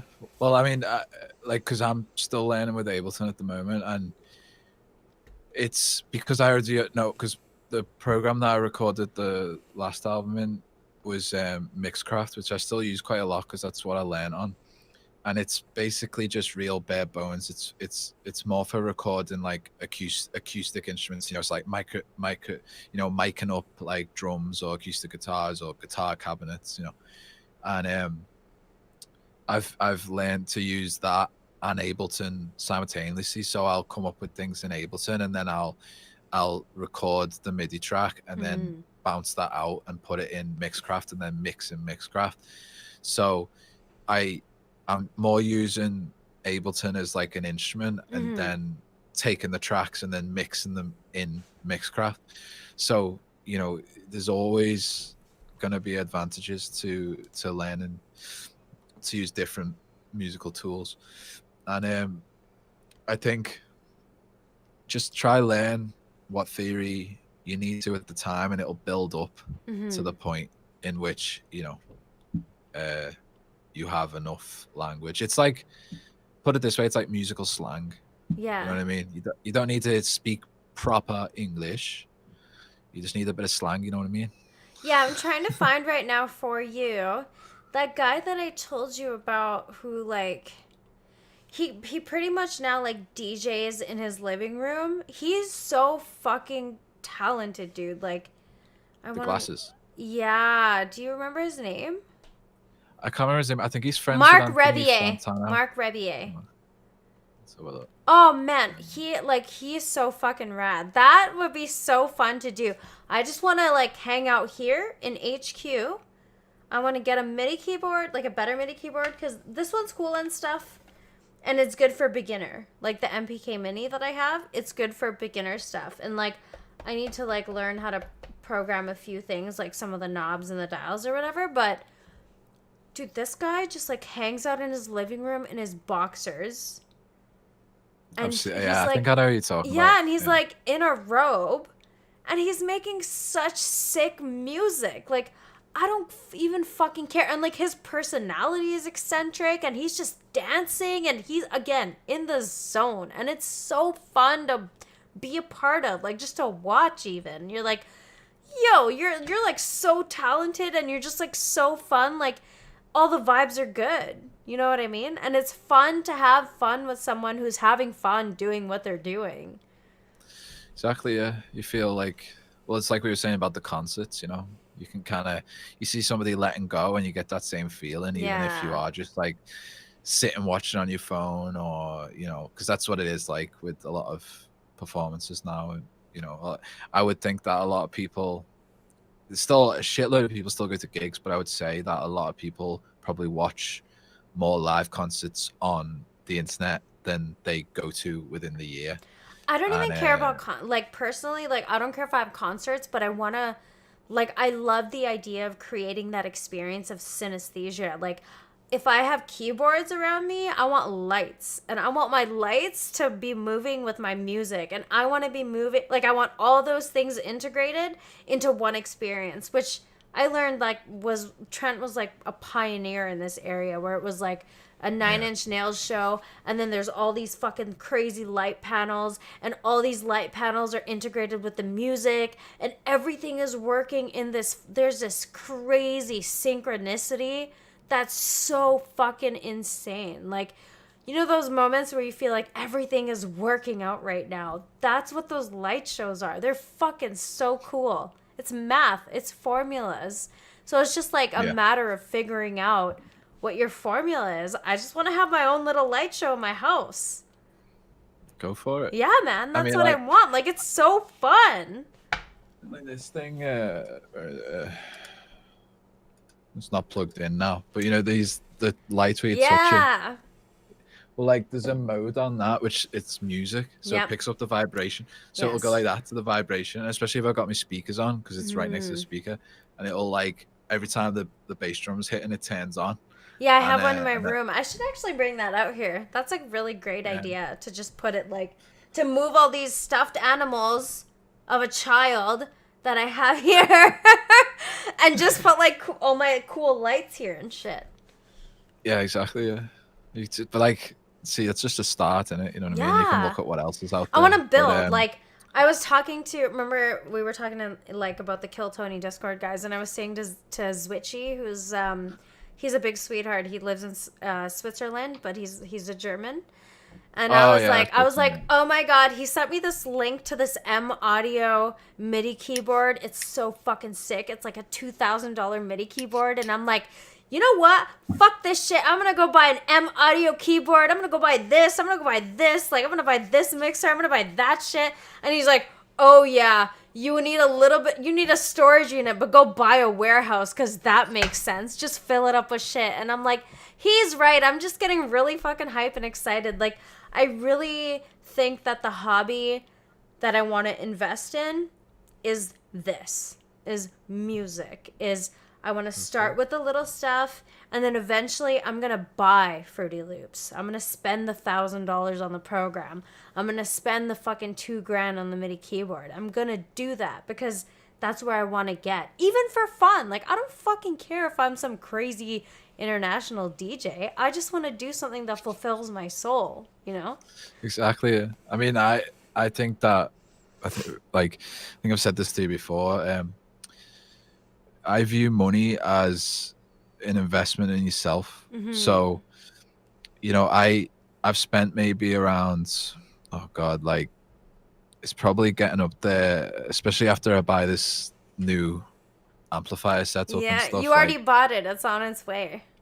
Well, I've bought 2 pieces of it, and then I still need to buy the cabinet because that cabinet got fucking, remember, something fucked up with the cell. Yeah. With the tail. So, but I've probably spent near about $6-7 grand on it, and it's like, because you know the drum kit and stuff was quite cheap, and some of it is some of the stuff is some of the stuff my friend lent me and stuff.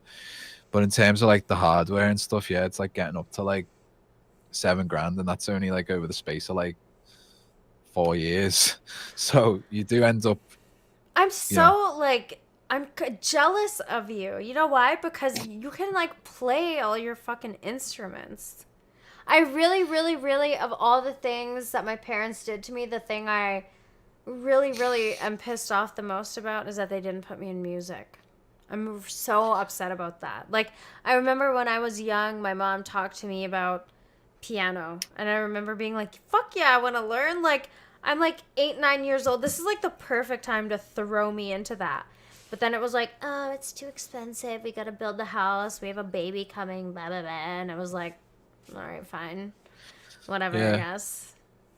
Well, I think I had like a few bass lessons when I first started, but I was, honestly, I was disinterested because I was like, it was around the time that I started really getting into skating. And when I was like 13, 14, and I would like sometimes forget that the bass lesson was on because I was out all day skating in the city. Yeah. And like I'd turn up all sweaty, like, oh shit, I'm sorry, let's play. And then at school, I think I went to like 1 drum lesson and got bored because we were just hitting like a school desk with drumsticks. And like we were just learning like paradiddles and, you know, there's all these drumming terms. So I wasn't really that motivated at first. Like all my motivation for like learning about politics and science and getting into music, that all happened like when I left school. And like, you know, I don't know what it's like in Canada, but over here you leave school at 16, so you're barely functioning mentally really at 16. It's like you don't really know where you want to go and what you want to do. And I think if I had them extra 2 years like I think American kids do, I think I would have been able to capitalize on that. We're the same. Like we leave high school at like 17, 18. As Americans, yeah. Same thing. Ours is still like my I think my her generation left school when they were like 12, 13. So we haven't really went that far. Like 16 is nothing. Like I didn't know what I wanted to do. I went and did like fine. Do you remember being 16 and thinking you fucking knew everything? Now that I'm like in my 30s, I'm like, bro, I don't know anything. Like the more that I learn, the more I'm like, there's so much more I do not know. Yeah. No wonder people are so uncomfortable and they just fill in the gaps with bullshit. Dude, don't trust your intuitions. Yeah, exactly. Don't trust your intuitions. They're fucked, mate. Like they're not right. I promise you, they're not right. You know the way everyone always says there's an app for that? I wish there was an app for like knowing what the right thing was to do. Yeah. You know what I mean? Yeah. Because sometimes you just want to go with what feels good, and you know it's tough. But yeah, it's it's a long road learning how to play things, but it's fun, you know. Well, I think piano is my main focus now. Like, I think what I'm gonna do is I want to build up to learn how to. Because remember how I was telling you the other day that I can play, like, with some sports I play with left and right. So I feel like Ambidextrous. I was just like built to play piano because like your hands kind of have to function separately at the same time, like two separate things at the same time. And it might Yeah, be a little melody and stumbly at chords. first, but I feel like Oh, a bit. I feel like I could really do it. I really feel like I could do it. And it's just like a again, I don't trust my intuitions. We'll see when I actually try to fucking learn and shit, right? But Go for it. yeah. Go for it. You know, It's too like much. when Like I it just feels like from the inside I have to do it. I just have to. I have to try. I have to chase it. well, so it was like with me with guitar, you know, it's like I played bass a little bit as a kid. Like I knew like the major scale, like it was like tiny things I knew, and then once I learned chords, or once I learned how to actually hold chords properly, it's like a snowball effect, Mm-hmm.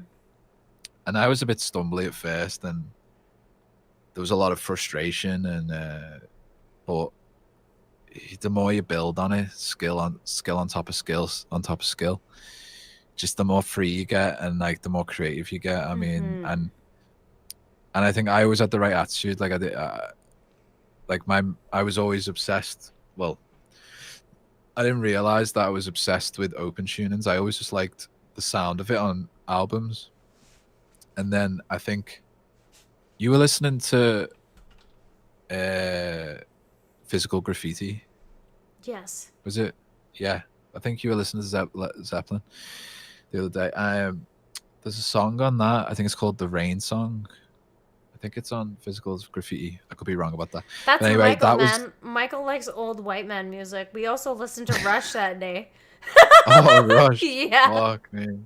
That's some good Canadian shit, man. Yeah, yeah. He gave me I want to share it with you actually before we go. I want to grab another beer and I'm going to grab the like thick stack of the thick stack of post-it notes on which he's like, "You know what, Amy? I'm going to go to my car and I'm going to grab you my USB drive and I'm going to tell you what albums you need to listen to." And I'm like, "Yes, please Bring it do." on. Yeah, I fucking love it. Like I have missed out on so much good music.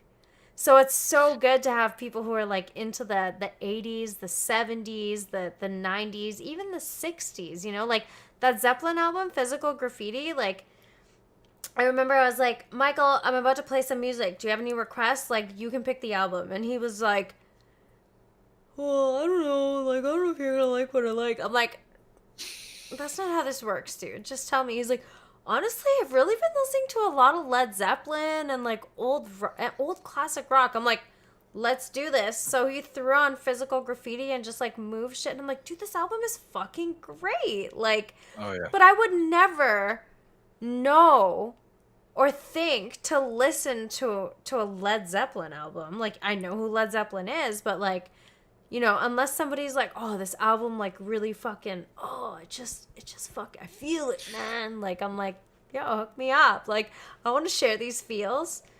So we listen to it and it's Yeah. just like you're like, "Oh fuck." Like it takes you to a time, you know what I mean? Like things had a different sound, they had a different feel, recording was obviously different. Like I like modern music, but I think the thing that I think is different now is like sounds are so refined. It's Yeah. so Yeah. clear. Definitely. There's no like that's what I love about instruments, right? Is like there's going to be some imperfections that are just a beautiful part of a song because it's an instrument and there just are imperfections in recording and playing all those things together, which is kind of missed in songs now. They sound very candy coated. So it's Yeah. nice to hear that contrast of older music where you like hear a little bit of, oh, there's a little bit of like a crackle here that's like a recording fucking issue or whatever the fuck it is, but it's nice. Like it brings you back to a time. Yeah, for sure. I mean, you listen to a lot of those albums, like Led Zeppelin albums or The Doors or whatever, it's like there's a lot of guitar sounds and drum sounds that you can't get with 808s or like synth sounds, because it's recorded in a room. Like when they record drums, you have the close mics, so you have like the drum that's on the snare, on the toms, on the kick drum, and then you have overheads which are catching the cymbals and stuff. Good night. And Night, darling. I think they've had a bit too much to drink. But, they're so cute. That's so cute. So you have like the overheads picking up the microphones, picking up the cymbals, and then you have like the room mics and stuff which are picking up the whole ambience of the drum kit. Yeah. And it's like, it's just you can't get that sound with drum machines. That's why I also love like Linus Tech Tips did this fucking crazy expose on Deadmau5's sound studio, like where he records music and shit, and like every aspect of that room is constructed to be acoustically on point. Like sounds are meant to bounce off the walls in a certain way to create an effect, obviously, that he wants, right? Like if you could, like it's basically like putting on monitors, but if you're in the room and you're listening to the music, you're hearing that sound come back from like curves and shit in the wall and stuff. Well, that's so he can have an unbiased, because it's like you saying on the iPhone, the way you can have the settings for like classical, like modern, like it'll push set the equalizer for you. So certain frequencies are more in your face than others. Right. So if you're in a completely acoustically controlled room, you're gonna hear like the flattest, the best representation of the sound you're making, basically. And like that, I mean, this is very cheap, but like the acoustic treatment and stuff, it's to try and like I have bass traps in the corners, so like the bass frequencies don't build up, because then if I'm mixing and the bass frequencies are building up within the corners of the room, then the outcome of what I mix will end up being a lot more bassy than I am perceiving it while I'm mixing it. So you've got to try and get everything as flat as possible. So yeah, it's so complicated. Like Steve Albini always talks about it. But that's another skill which I'm only just getting into it, really, like scratching the surface. Yeah, well, you kind of have to know, right? Because you actually play your instruments and you want to make sure you have like high sound fidelity. Yeah, I mean, the studio is pretty like, I've just got a lot of things to try and like stop bass building up. But it's more about microphone placement. Like acoustic treatment is more for mixing, but you do get studios that have, a pristine acoustic environment for recording acoustic instruments. So guitar cabinets, drum. Man, like what a fucking crazy skill to be able to play guitar, piano, drums, and do all that shit on your own. Like, it's just better. Yeah, that's so cool. It is. It's fun. I want to do that. Well, get going. I want to. You gotta like get going. A one man. I understand. Aimee. One man Aimee. Well, if you want it, go after it. Like it takes time, and there's going to be a lot of frustration. But it's like it's about the process rather than the. Yeah, frustration doesn't bother me. Like I have no fucking crazy ideas that I'm going to be some like fucking DJ or musician. Like I understand it's a hobby, therefore it's easier for me to like be reasonable about the frustration that I do have. Like it's fun frustration. It's fun-stration, if you will, because I'm not depending on this to feed me, shelter me, clothe me. You know what I mean? That's a different story. Yeah. If that's what it was, it would be my relationship to it would be entirely different. But because I understand that like I'm going to have to work for a living to pay my bills, I have free time. That free time should be used to do what I like to do. But this is another thing. I really like talking. I like to fucking talk to people. I like to podcast. This is something that was always a dream. That's Joe Rogan's fault. I've always wanted to have a podcast. And I will. And I'll keep doing this because I love doing it too. I like talking about it. But like music is something that I understand I need to invest a lot of time in. And I don't always have all that time. So like there's some weekends that I entirely skip. Like I don't even think I've hopped into Fruity Loops for like a couple of weeks now. You know? Yeah. Well, see, that's I think that's the you know, where the rubber meets the road is like how much free time you have, you know. Yeah. And I know that, you know, when this quarantine and things are over, that, you know, if I want to still have the optimal amount of free time, you know, it's gonna be a struggle. You know, I'm gonna have to live in some shitty flats and play a lot of places that I don't want to play, and you know, it's gonna be rough. But at the end of the day, I think it's worth it. You know, Yeah. like it feels so good. Like there's something about it, even though it's so rudimentary. Like anything that I've thrown on YouTube that I've made, now I feel motivated. Like once we hang up and we hang out for a bit and then you have to go to sleep because you're 8 hours ahead of me because England is fucking gay. I feel like I have a little bit of juice from alcohol and I just want to sit here now and I just want to play with Fruity Loops. You know, but like it's like I also want to listen to music. That's the other thing too. Like I want to listen to more music, so I can't make music while I'm listening to music.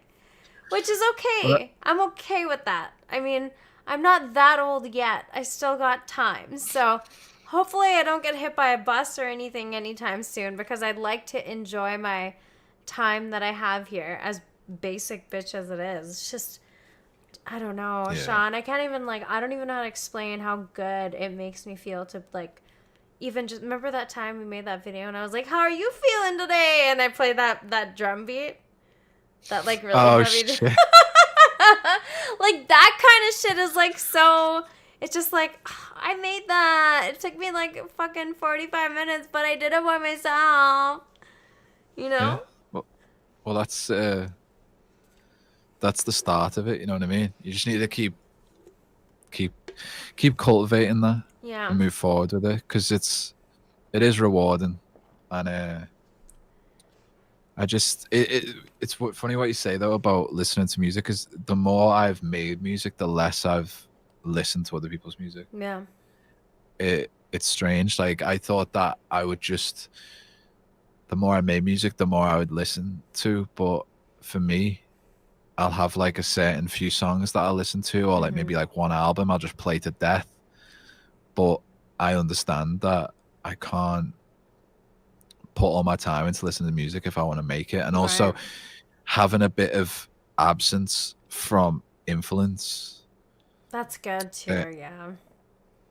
You come up with your own things and you're forced to like, I want to hear a song like this. Well, instead of listening to it, I'm going to try write a song like that. And I want to get that same feeling from something I can make. So it's double-edged sword, but it is a double-edged sword. Yeah. I love it though. I think what in whatever way order is going to emerge out of this like chaotic desire to make music or be involved in music as much as possible, like I'm just diving in. If I feel like listening to music, which when I'm at work and when I'm out and about and doing things, that's what I'm going to do. I'm going to listen to music and I'm going to listen to podcasts and I'm going to do all the things that I can do. Like I feel enriched by these things. So I have to continue to do them because it fucking feels good for the soul, man. Whatever it's a soul is. The soul. Yeah. Like whatever the soul represents, like the essence of oneself or whatever the fuck it is. I don't know. Soul is just a really easy term to use. We all understand what we're saying when we say soul. I just I want to keep feeding us that. enlightened folks do. Yeah, I just wanna keep feeding that with things that I love. Music again, like I said, music is one of those universal things too. And like it's one of the things that so easily connects people. You should be able to drop all your shit and connect over at least music. Yeah, well, it's like you said before, it's the universal in it, and I think if people could just people who disagree could just get together and talk about sport or music or whatever it is, like that's what I love about the UFC. Is like people from all over the place like the UFC Mm-hmm. or football or whatever it is. Same kind of thing as music, and it's something that's so it's something that's it's in our like it's in our DNA, it's in our biological makeup to want to make noise and move, and Mm-hmm. sport and music, it gives you both of those things. I So can't like music is on, and if there's a rhythm, I don't care if I'm standing at a bus stop, I don't care if I'm in the bus, I don't care if I'm at work, I'm moving. I can't even help it. Like it is like if I'm in a position where I cannot move the way that I want to dance and shake my shoulders and whatever, I'm not going to listen to music because it is just so like I can't even control it. I stand at the bus stop and listen to music, and I air guitar at the fucking bus stop. I was listening to of course you I was do. listening to Deceptacon yesterday when I was going to work, and I was just like and people probably look, I don't fucking care. It's just like I'm in my own world right now. I don't care about you. I don't care what's happening. I don't care if the traffic is bad. It just feels right. It feels like the thing to do. How do you not hear a riff like that and want to pretend you know how to play? This is not the correct way to play guitar, bro. I know this, but it feels fun, so fuck you. I'm gonna do it. Yeah, get it out whatever way you can. Yeah, I mean, I'm English, so I think we're a little bit more reserved than that. But yeah, just like if I'm listening to music walking down the street, like I feel like I'm moving differently, even if I'm not. Um, like I'll notice if things are in time. You know, uh, there's definitely things like that. But yeah, I don't just start dancing down the I street. have too much feeling in me, man. I've got too much life, and often what I do is I push it down. You know how Bill Burr was talking about, you want to fucking cry about something, you push it down. And I'm like, you want to Yeah, live too much, you push it down. But I feel like I'm getting at an age where I'm like, no, I'm not pushing it down anymore. I don't care how eccentric it is, because when I push it down, I don't feel good. It makes me feel yeah, like, constipated. Nothing is worse than being constipated. It's like the feeling of nausea. I'd rather just puke. I don't want to yeah. sit here and feel nauseous. I want to throw up. Just get it out. Yeah, Just get it out. Who cares? Like, it doesn't bother anybody in the sense that I'm not standing in front of somebody and blocking your way. I'm not doing anything to hurt your fucking feelings. Whatever the fucking... I just need to fucking... I'm a paint splatter on this reality. Like, it's just like, psh, here I am. shooting ropes. Yep. Yeah, it's look, whatever makes you feel good, as long as you're not hurting other people or bothering other people. Music. I think that's the point, really. Music is becoming Yeah. my life slowly. I remember Brian once asked me, he's like, if you had to give up weed or music, which one would you give up? Maybe like 8 months ago, that question would have been so difficult for me to answer, but it's like, I listen to music and it takes me to that place that weed takes me when I'm high. I don't need pot to get high anymore. It's like I'm listening to certain things. Like there's this crazy song called Echoplex. It's on The Slip. That's a 9 Inch Nails album.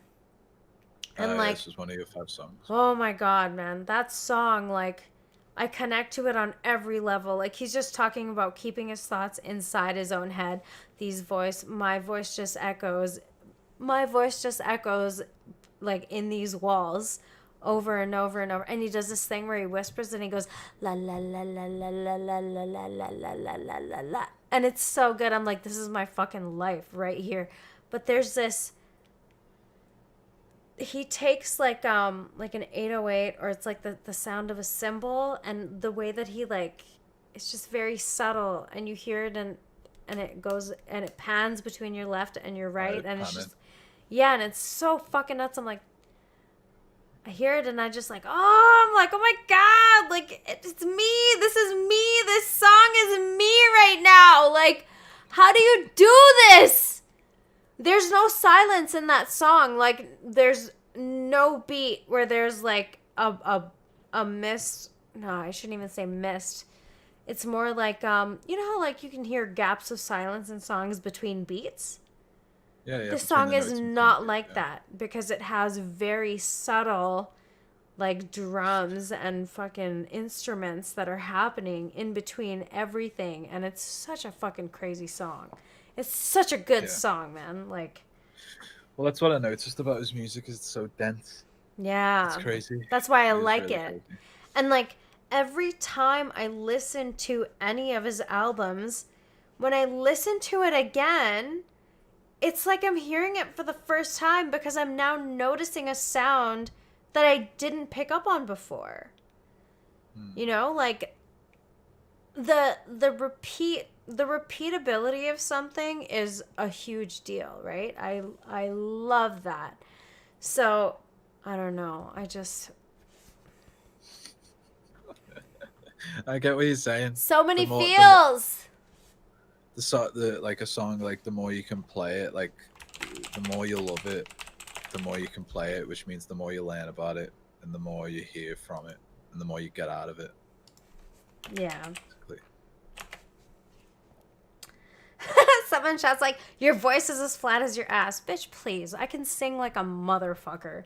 Dumbass bitch. Bye! Die! What did she say then? By what? I said, die! Oh, by die.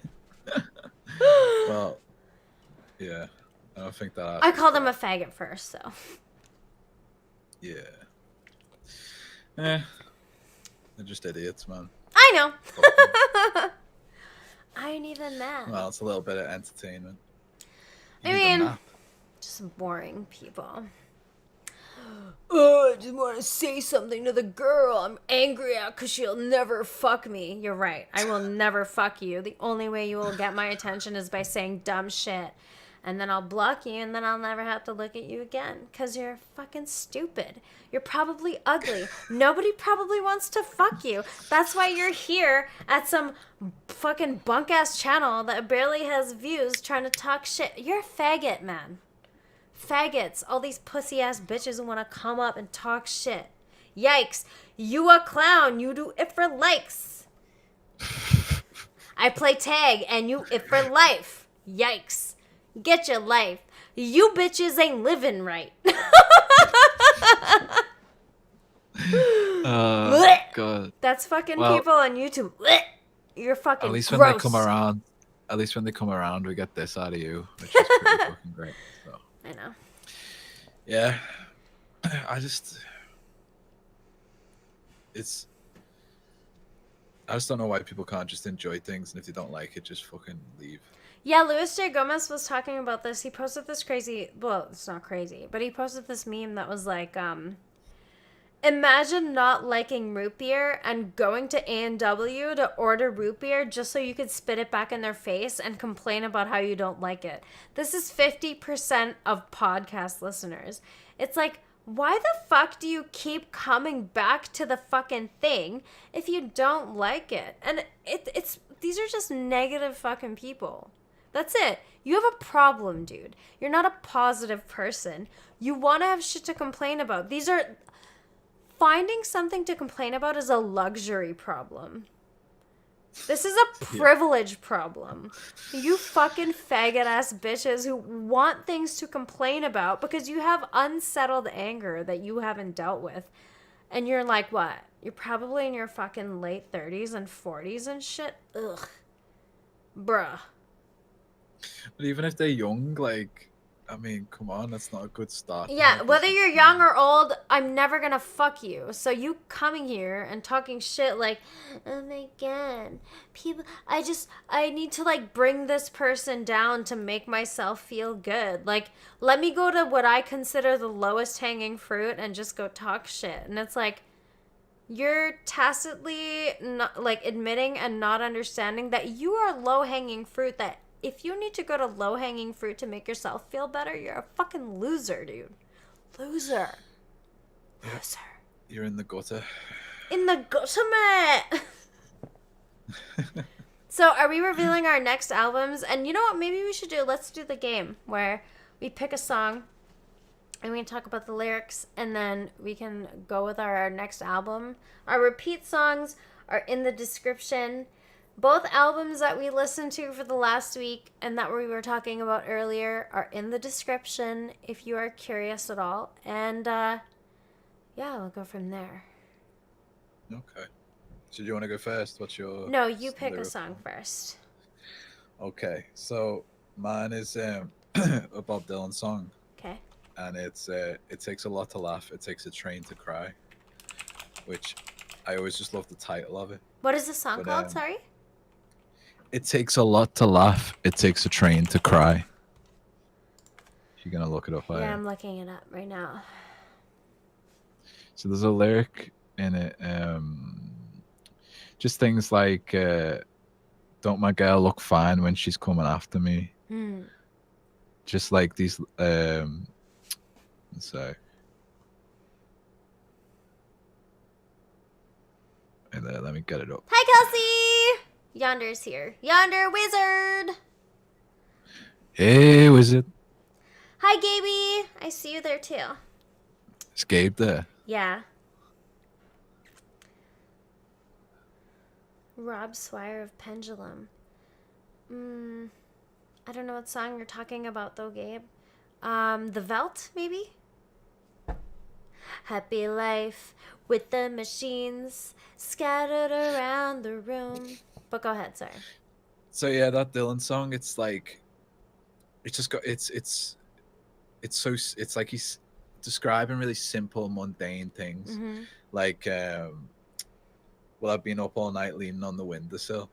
It's like just these little things that it's like he's describing a very mundane action, but it's got this romantic quality, and I think that's what Dylan's always been able to do, especially when he's not doing his like nonsense songs, which are just like almost like abstract paintings.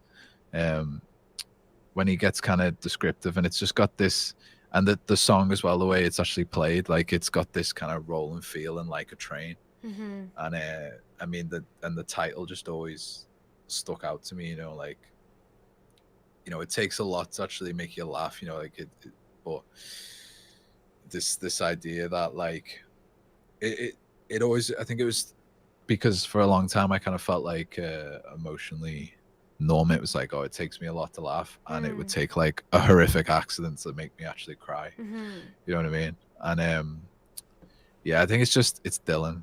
He's just got such a way with words, but there's so many Dylan songs, You're gonna have to send me some Dylan songs, because Bob Dylan is someone I was never really exposed to. Neil Young I was exposed to because I knew a guy who I used to date back in the day who sent me a lot of Dylan. That's how I know about Harvest Moon and a lot of his songs, but I'm really not familiar with Dylan.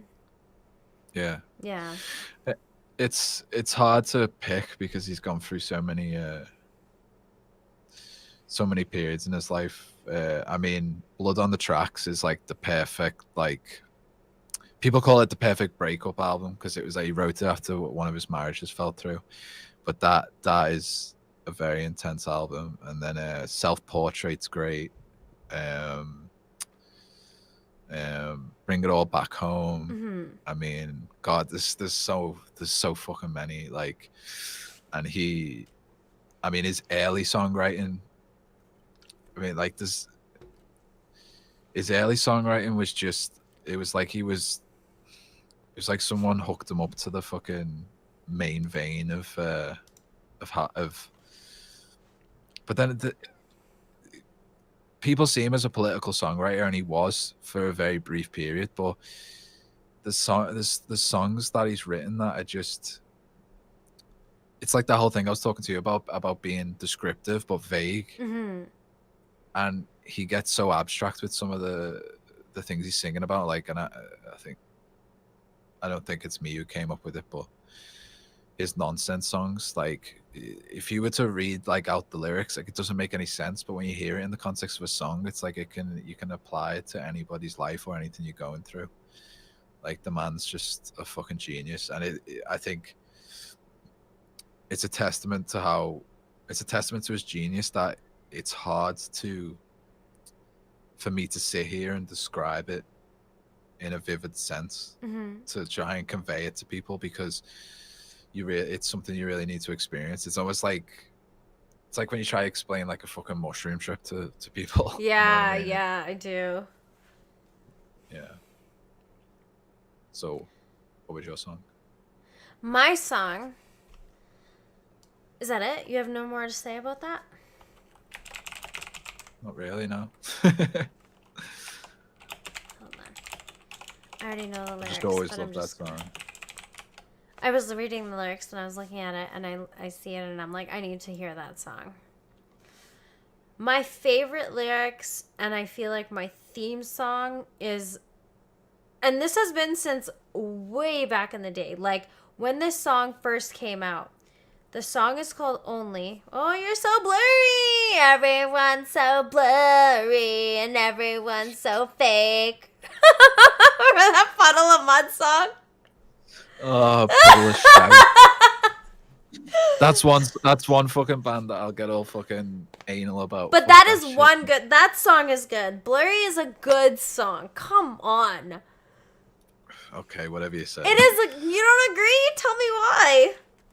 Everything's so blurry and everyone's so fake.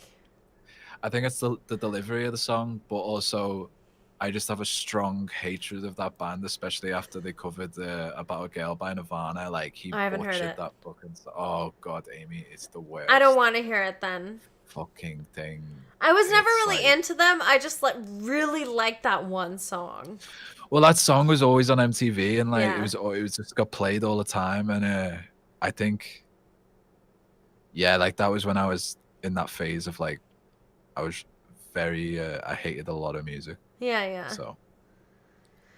I feel like this song applies now, and it is going to apply forever. So it has like a really sexy bass line. I like the BPM.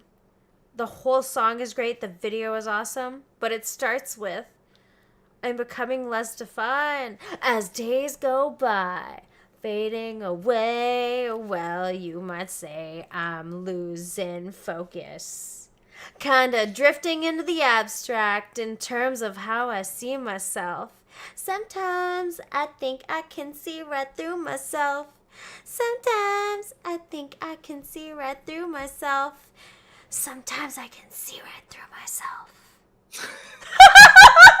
Less concerned about fitting into the world. Your world, that is. 'Cause it doesn't really matter. No, it doesn't really matter anymore. None of this really matters anymore.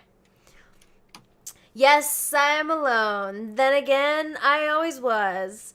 Far back as I can tell, I think maybe it's because you were never really real to begin with. I just made you up to hurt myself. I just made you up to hurt myself. And I just made you up to hurt myself. And it worked. Yes, it did. And I love that lyric because it implies that someone said, no, you didn't. And he has to say it again. Yes, it did.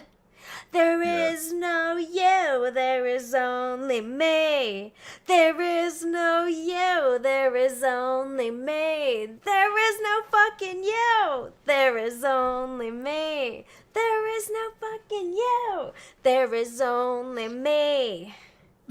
Only, only, anyways, it's just a cool song because it always strikes me in the sense that like we create ideas of people or things and we give them via the way that we think about them or it or whatever it is, this idea, and we create the monsters that we fear.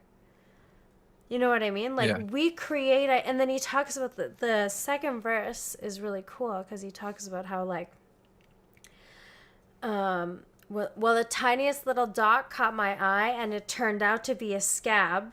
And I had this funny feeling that I just knew it's something bad. I just couldn't leave it alone. I've been picking at that scab, and there's a doorway trying to seal itself shut. And I climb through. So, like, revisiting old wounds that are trying to heal.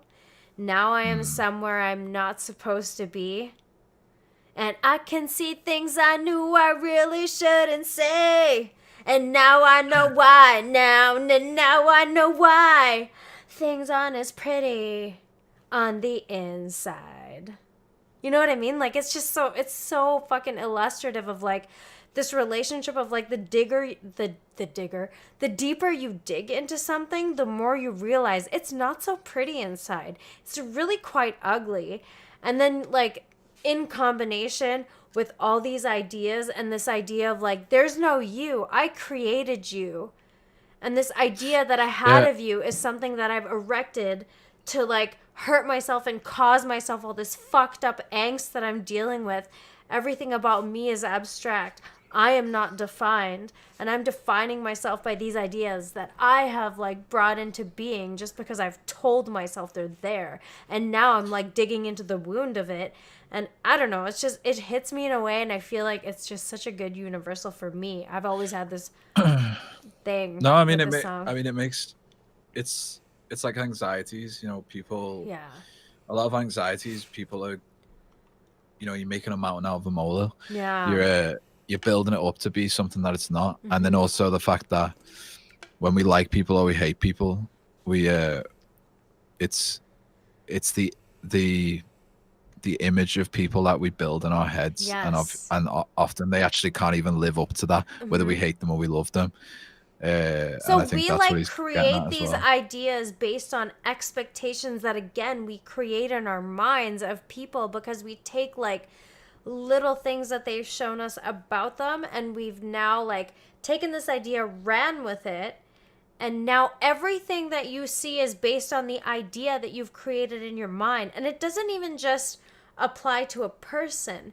It applies to everything. If you have an idea of something, that is an expectation. If that expectation isn't met, you've now put something in your view that you've created to hurt yourself, because if it doesn't meet that expectation, what else is it going to do but hurt you? Yep. Like, it's like an illustration of an attachment to an idea that is not necessarily correlated to reality. It's like, just what your mind has created, and now you're causing yourself pain based on the idea in your mind. That it's the power of ideas. Like, people don't have ideas have people. Well, it's like when we were talking about the lyrics in 15 Steps, you know, building yourself up for a fall. Yeah. Same kind of thing. Yeah. It's yeah, people do that. I mean, I know I've done that. I think Lifetime, this is a song I've probably listened to the most in my life. I'm talking like over the last 20 years. Yeah. Now I'm thinking I should have picked a better song. This one is just like, this song is like, I've always picked it as my theme song. Like, if I had to pick a theme song to really illustrate me, it would be this song. And I love those first lines. I'm becoming less defined as days go by. Like, that's exactly how I feel. Like, the more I learn, the less I want to adhere to anything solidly. The less defined I become. Like, I just don't care for the idea of being defined. I don't want to confine myself to something. You know what I mean? Put yourself in a box, yeah. Yeah. Yeah, I think that it's like we were talking before about having that emotional and ideological balance, experiencing the extremes, so you can actually, you know, you don't want, you know, you may need to put yourself in a box for a little while to find out who you are, because like you're gonna want to break out of it. And yeah, I think that's a solid theme. But you were talking, I can't remember the lyric now, but where he almost like breaks the third wall. You know what I mean? When someone breaks the third wall, like in a movie, like they acknowledge the camera. So they're in dialogue and then they look at the camera and they acknowledge that there's an audience. Yeah. It made me think there's an Elliott Smith song called King. Elliott Smith. Maybe he's like, fucking get the razor blades out. Yeah, there's a song. Well, actually, it's quite. It's very Elliott Smith, but there's a song called King's Crossing, and he says, "Give me one good reason not to do it. Like, give me one good reason not to kill myself." And then he got like, I think it was his girlfriend at the time, just to say like, "Because we love you," and it like breaks the third wall. And I always thought like that always hit me really fucking hard. But I don't think I have any songs that define me. You haven't heard this song, have you? What? You haven't heard this song, right? Only You. Yeah, no, Only. Yeah. Only, yeah. Oh, you have heard It's it. the one with the music video where it's got like where you put your hands Yeah, in the pins. yeah. Yeah, I've heard it, yeah. Even just the way he's using his voice, like when he's like, I've been picking up that scab. Like he's fucking terrified to do it, but he's still doing. And there's a doorway trying to seal itself shut, but I climbed through. Like, it's like, I just love how he does. He's so good with his voice, even. Where if you took away the track, you would hear the way that he's using his voice to paint a picture. Like, it's so dynamic in that way. There's this, like, sexy bass and all this other shit happening, but it's, like, the way he, like, softens his voice and he's, like, whispering, like, oh, it's something I'm not supposed to do. Oh, I shouldn't do it, but I'm gonna do it anyway. I'm such a bad boy. Like, you know. Yeah. Oh Yeah. my God. I'll have to there's a lot of songs that I love lyrically in concept. Yeah. Like Girlfriend in a Coma by the Smiths. It's just a really, really cool concept. And there's a lot of songs where it's like I love how they're playing with the words, how they structure. Like I think that's like I appreciate songwriting from how they actually write the song or the structure of it rather than what it's the subject matter. It's usually like how they actually get the idea across, or like just it's very broad. My lyrical appreciation, like not in sense like, oh, I like all sorts, but I mean like I'll appreciate an artist and how they do it rather than what they actually said.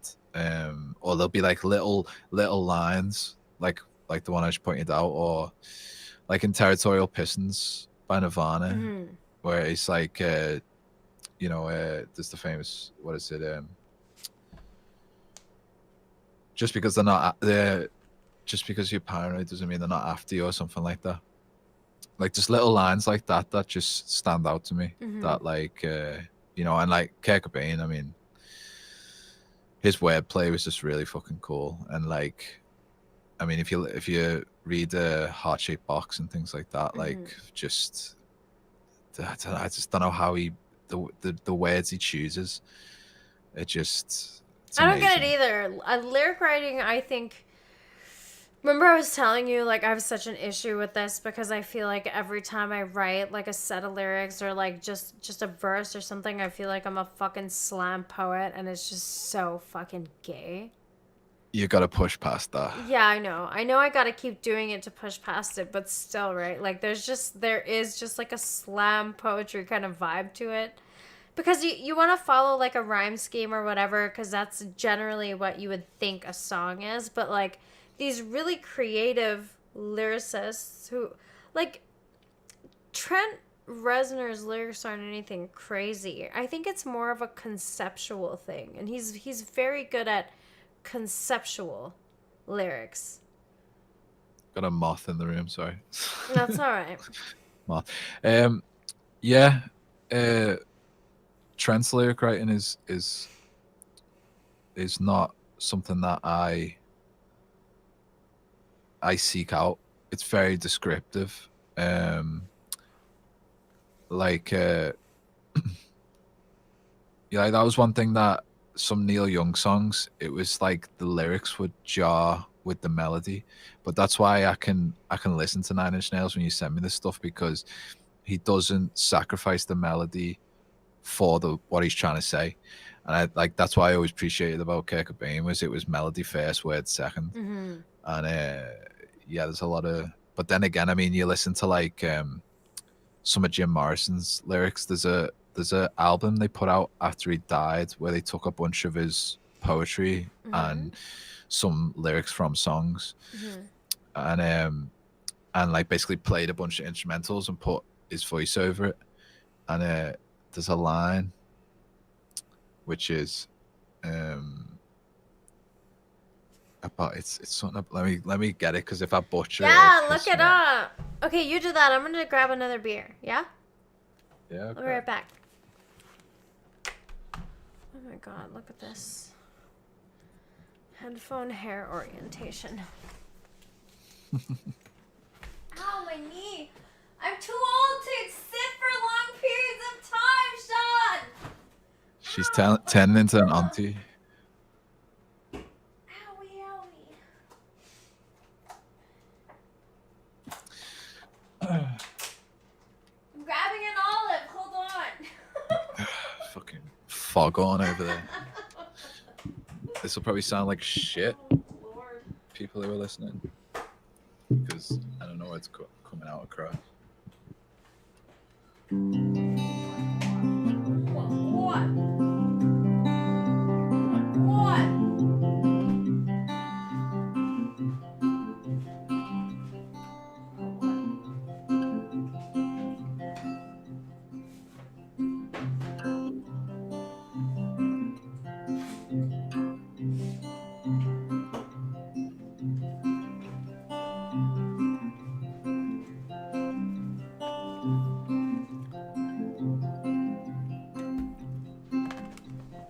Oh my god.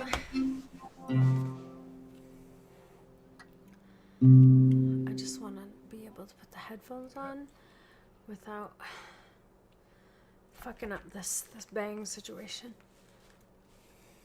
Hello? Hello? Hello? Hello. Hi. One sec. Okay.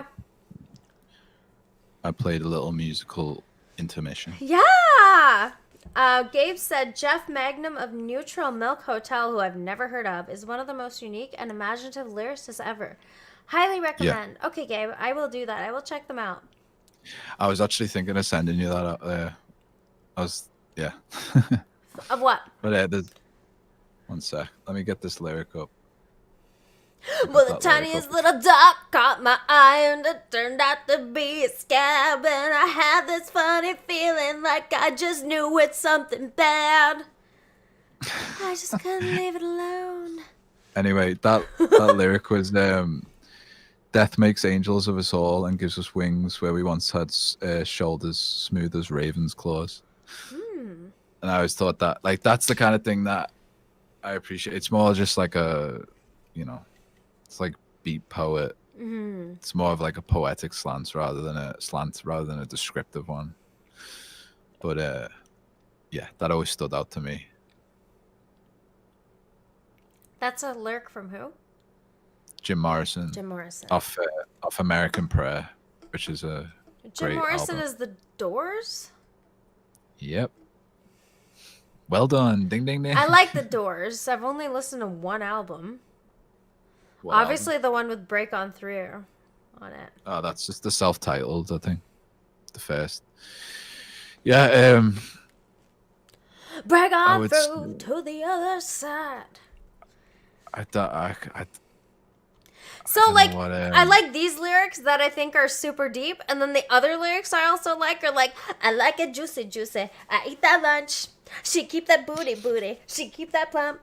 And that natural beauty, beauty. Yeah, yeah. If you can see it from the front, wait till you see it from the back, back, back, back. Wait till you see it from the back, back, back, back, back. Fucking hell. It's so fun too, right? Like, you can take words and make them so fun. And that music, like whoever produced that music for that song, it's like, holy shit, man. This is like the funnest, most girly sounding song ever. How do you even hate? Yeah, I mean, I couldn't imagine writing a fucking song like that, but it's definitely got its place for sure. And like, you know, I'm not look at me. Do you think I'm gonna enjoy a song like that? You know what I'm saying? I mean, if I send you the video, you will. Yeah, of course, but that's not You fair. can't tell me the song isn't good. That Say So song, like, even, okay, whatever fucking biases you have, you didn't think it sounded nice? I appreciate it. I appreciate it as a good song. Of it's course. not your thing, and I understand that. But it sounds exactly, good, right? Like, it's pleasant to listen to. Yeah. Like, there's plenty of stuff there's plenty of things that come on the radio where I'm like, okay, this is a fucking banger. Yeah. You know what I mean? Like we were talking about Billie Eilish before. You know what I mean? Like, I can appreciate the production and, you know, what's going on musically. But am I really going to sit down and go, oh, I'm going to put Bad Guy on? Like, no, I'm not. You know what I mean? Really? But maybe, like, just to kind of, like, get a feel for what's going on. But, like, not I don't have it on my phone. You know what I mean? I don't have it on my iTunes or anything like that. Well, we're going to change that. You're going to turn me into, like, a fucking... Yeah, but you're going to get me into, like, Bob Dylan and, like, all these old musicians, which, by the way, I think there's so much value in those people. Oh, yeah. But there's stuff like, I mean, Talking Heads, Television. I mean, I love Blondie as well, you know. There's like, because when I got into music, it was the 60s. It was like Hendrix, you know. It was all this stuff going on. Valley of Neptune's at the time. Best Hendrix album. Hands down. Don't In even your fight opinion, me. Don't at me, bro. What about Axis Boulder's Love? That's genius. I don't even think I've listened to that one. I should probably listen to more if I'm going to start talking shit about Jimi Hendrix. But either way, like, he's just someone who you watch him, you hear him, you can never separate watching him from hearing him, and anything you hear, you're like, oh man, that place that you remember he was in when he's like fucking just jamming out and playing that guitar. So natural. It's like his eyes were closed. Like, he's an extension of him. Yeah. His guitar was always an extension of it. I mean, there's a jam that he did at the end of Woodstock, which is, it's hard to find. I think it's on like the Woodstock DVD, like the extended version, and it's called I think it's like Cypress Avenue is what's his name? Irish musician. Can't remember his name right now, but there's a song. It's something Junction. Something Junction. I can't remember the full name, but that is just, you need to listen to it. It's just mind blowing. No words, not just an instrumental, and it's fucking amazing. Yeah. If you could see it from the front, wait till you see it from the back. Wait till you see it from the back. Anyway, do you want to end the stream anyway, or no? I want you to tell me what album I'm listening to this week. Okay, so let me just get the Radiohead albums up again, because I was kind of struggling to pick one since we got one left. But we're not listening to Radiohead and 9 Inch Nails again, are we? I thought we were going to do something totally different. I thought we were doing 3. Oh, well, I'm fine with that too. So you're picking... Well, I'm guessing you're going to pick Hello Computer, or whatever. What was it? Okay. Okay, Computer. That was my guess. Is that right? Well, this is the thing, because I want you to listen to that because it was so important to the band. Okay. But another 2-disc one. Let me just...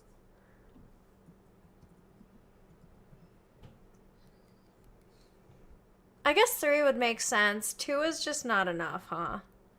Well, that's what we said last time. Well, you know my brain. It's like a sieve. Oh, I see. There's so many fucking good ones. You know what I was actually thinking? I picked an album that was not Radiohead or 9 Inch Nails. You know what I actually picked for you? Oceania by the Smashing Pumpkins. I've heard a couple of tracks off that. That is a fantastic album.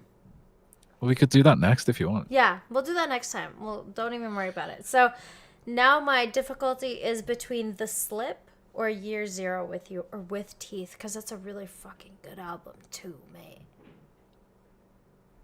It's up to you. I think I'm gonna go with Amnesiac, And that's which is a Radiohead? Radiohead album. Yep. Okay. I mean, it's like, yeah, there's so many. Yeah, I think I'm just gonna go with that Okay. because it's got a couple of songs on there which I was telling you about. You know what? I feel like like 3 albums per artist is good because like you don't really get an idea of an artist unless you listen to a few, right? That span over a certain amount of time. Yeah. Let me see. Hold on. Yeah. I just want to check this song.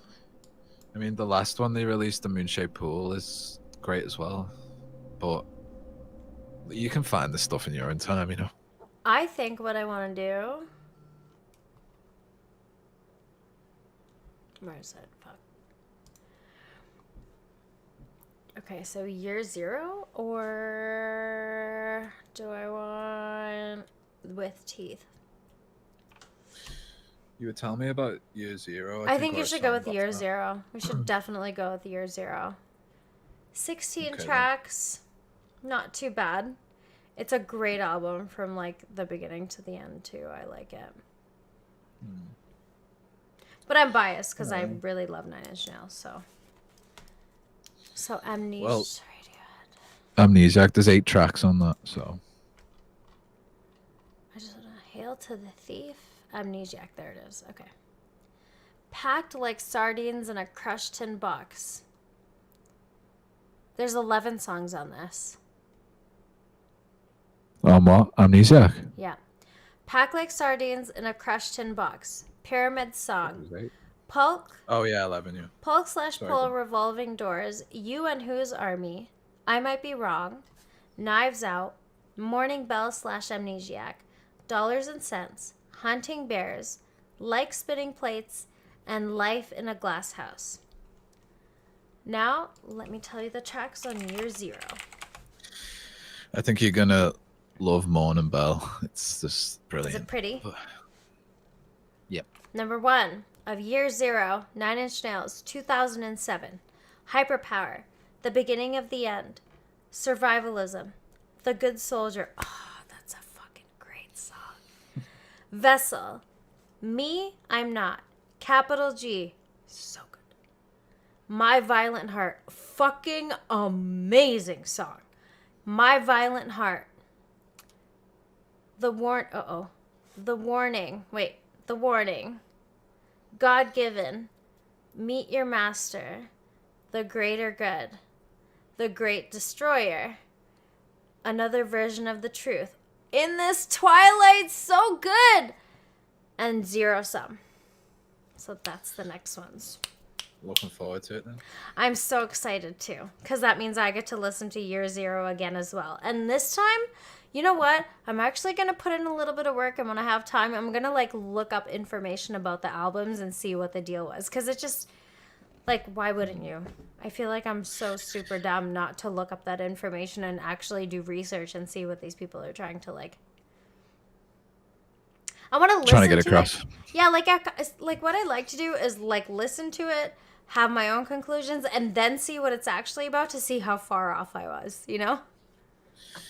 Yeah, that's a good idea. Yeah, Yeah. I might do that as well actually, because I mean, I watched a bit of that documentary, which was basically just like interviews from Trent. The one that I but sent you? haven't- Yeah, but any information I know about him is just in passing, really. There's not So, much out there. Like, they're fan made, and like I've tried to find some things about him because I just want to learn more about him because he's very interesting, but it's very difficult to find stuff about Trent. Well, apparently I think you were saying he's quite a private guy. He just So- disappears for a while and he like works. Like he It's the way didn't even want to like. I remember he didn't want to call it. He's like, I didn't want to call it the Trent Reznor Band. I wanted it to be called 9 Inch Nails. I just wanted to kind of be like obscure and do my own thing. And like he was There's a clip that I added in front of, I think, my last Thoughtcast where he's like talking about how it's not healthy to be in that celebrity zone all the time. Like it erodes your soul. So he likes to kind of hide away and then come back so he doesn't get. And you can tell, like, he just seems very level-headed and very, very intelligent, and like he's made the right decisions. You can tell by looking at him that he's made the right decisions. You know what I mean? Like, you see his life and whatever. Yeah, for sure. Yeah. He's fucking 50. Well, it's encouraging, I think, because a lot of people think you've got to be this, like, you know, malnourished druggie to be a musician, and it's like, no, it's good to see people who are actually like taking care of their health and still producing great things. And yeah, he went through a fucked up time, but like everybody does. So Gabe asks, are y'all doing album recommendations? Do you have any album recommendations? Let's end with that. All our repeats, what our songs on repeat, are in the description box. The song is on the left, the artist is on the right, just FYI. But if you had to recommend an album that you love, Sean, what would it be? I think it should be the Laws album. That album is fucking killer, man. Yeah, it probably would, because I think everyone only knows There She Goes by the Laws. And then that's like it. And also they only ever really put out one album. So I just listened to the self-titled The Laws. Yeah, that's the only album. It's the only studio album, because Lee Mavers lost it. And well, I mean, I could go on about them for fucking hours. I mean, we should do a Laws stream. See, what we should do, I feel like we should just like pick, after we do this Radiohead 9 Inch Nails thing, because what essentially happens is I end up fucking talking about Trem forever. You end up talking about fucking Radiohead, and like we just kind of do that. But like both of us should just pick one, and then we can both talk about the one. Let's go with the Laws maybe, and then because I'm unfamiliar with that. What do you mean we don't give each other an album to listen to? We just talk about one that we love. Yeah, like we can both listen to the one, and we'll both just comment on one. Like we can switch it up. We can switch it up to, like, instead of you giving me homework and me giving you homework, it would be fun, like, if both of us just talked about one. Because, like, there's so much shit to talk about with one song, one album. And, like, I like the idea of, like, going through the lyrics and stuff. Because it's more detailed, right? Like, anybody can just talk about, like, oh, I like this song, I like that song. But it was fun to actually get into lyrics. So maybe, like, every once in a while we can just pick the Laws or, like, whatever band. And we can just talk about that band and whatever other conversation comes in. But you know what I mean? Yeah. Well, like we said the other day, you know, we still got to figure out the format and what's best, and what will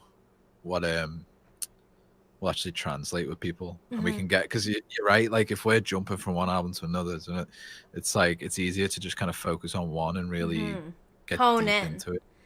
Yeah, like really hone in. Like even I feel like you're talking about The Fragile, and I'm like, I haven't fucking listened to it. I was busy listening to Radiohead mostly, and like it's difficult for me to comment on albums I love because I'm like, yo, I've been listening to Radiohead and I actually don't know that much about Radiohead, so maybe it'd be fun to like both have the same homework. Yeah. So we'll do the next one with the Radiohead and the Nine Inch Nails album, and then we'll start just focusing on one then. Okay. Yeah, that's a good idea. Okay. Oh. That's super fun. All right, okay. You losers in the chat, big loves. Have so much fun today. Enjoy some music. We're leaving. Bye. Yeah, listen to some music. Fuck politics. Bye. Yeah, wait. Listen to year zero. We're doing a year zero for next week. And what was the other one? The Radiohead one? Amnesiac. I love the way you forgot the name of it. I'm fucking slow, okay? So meta, bro. Music is the way to go, guys. Listen to it. Be happier.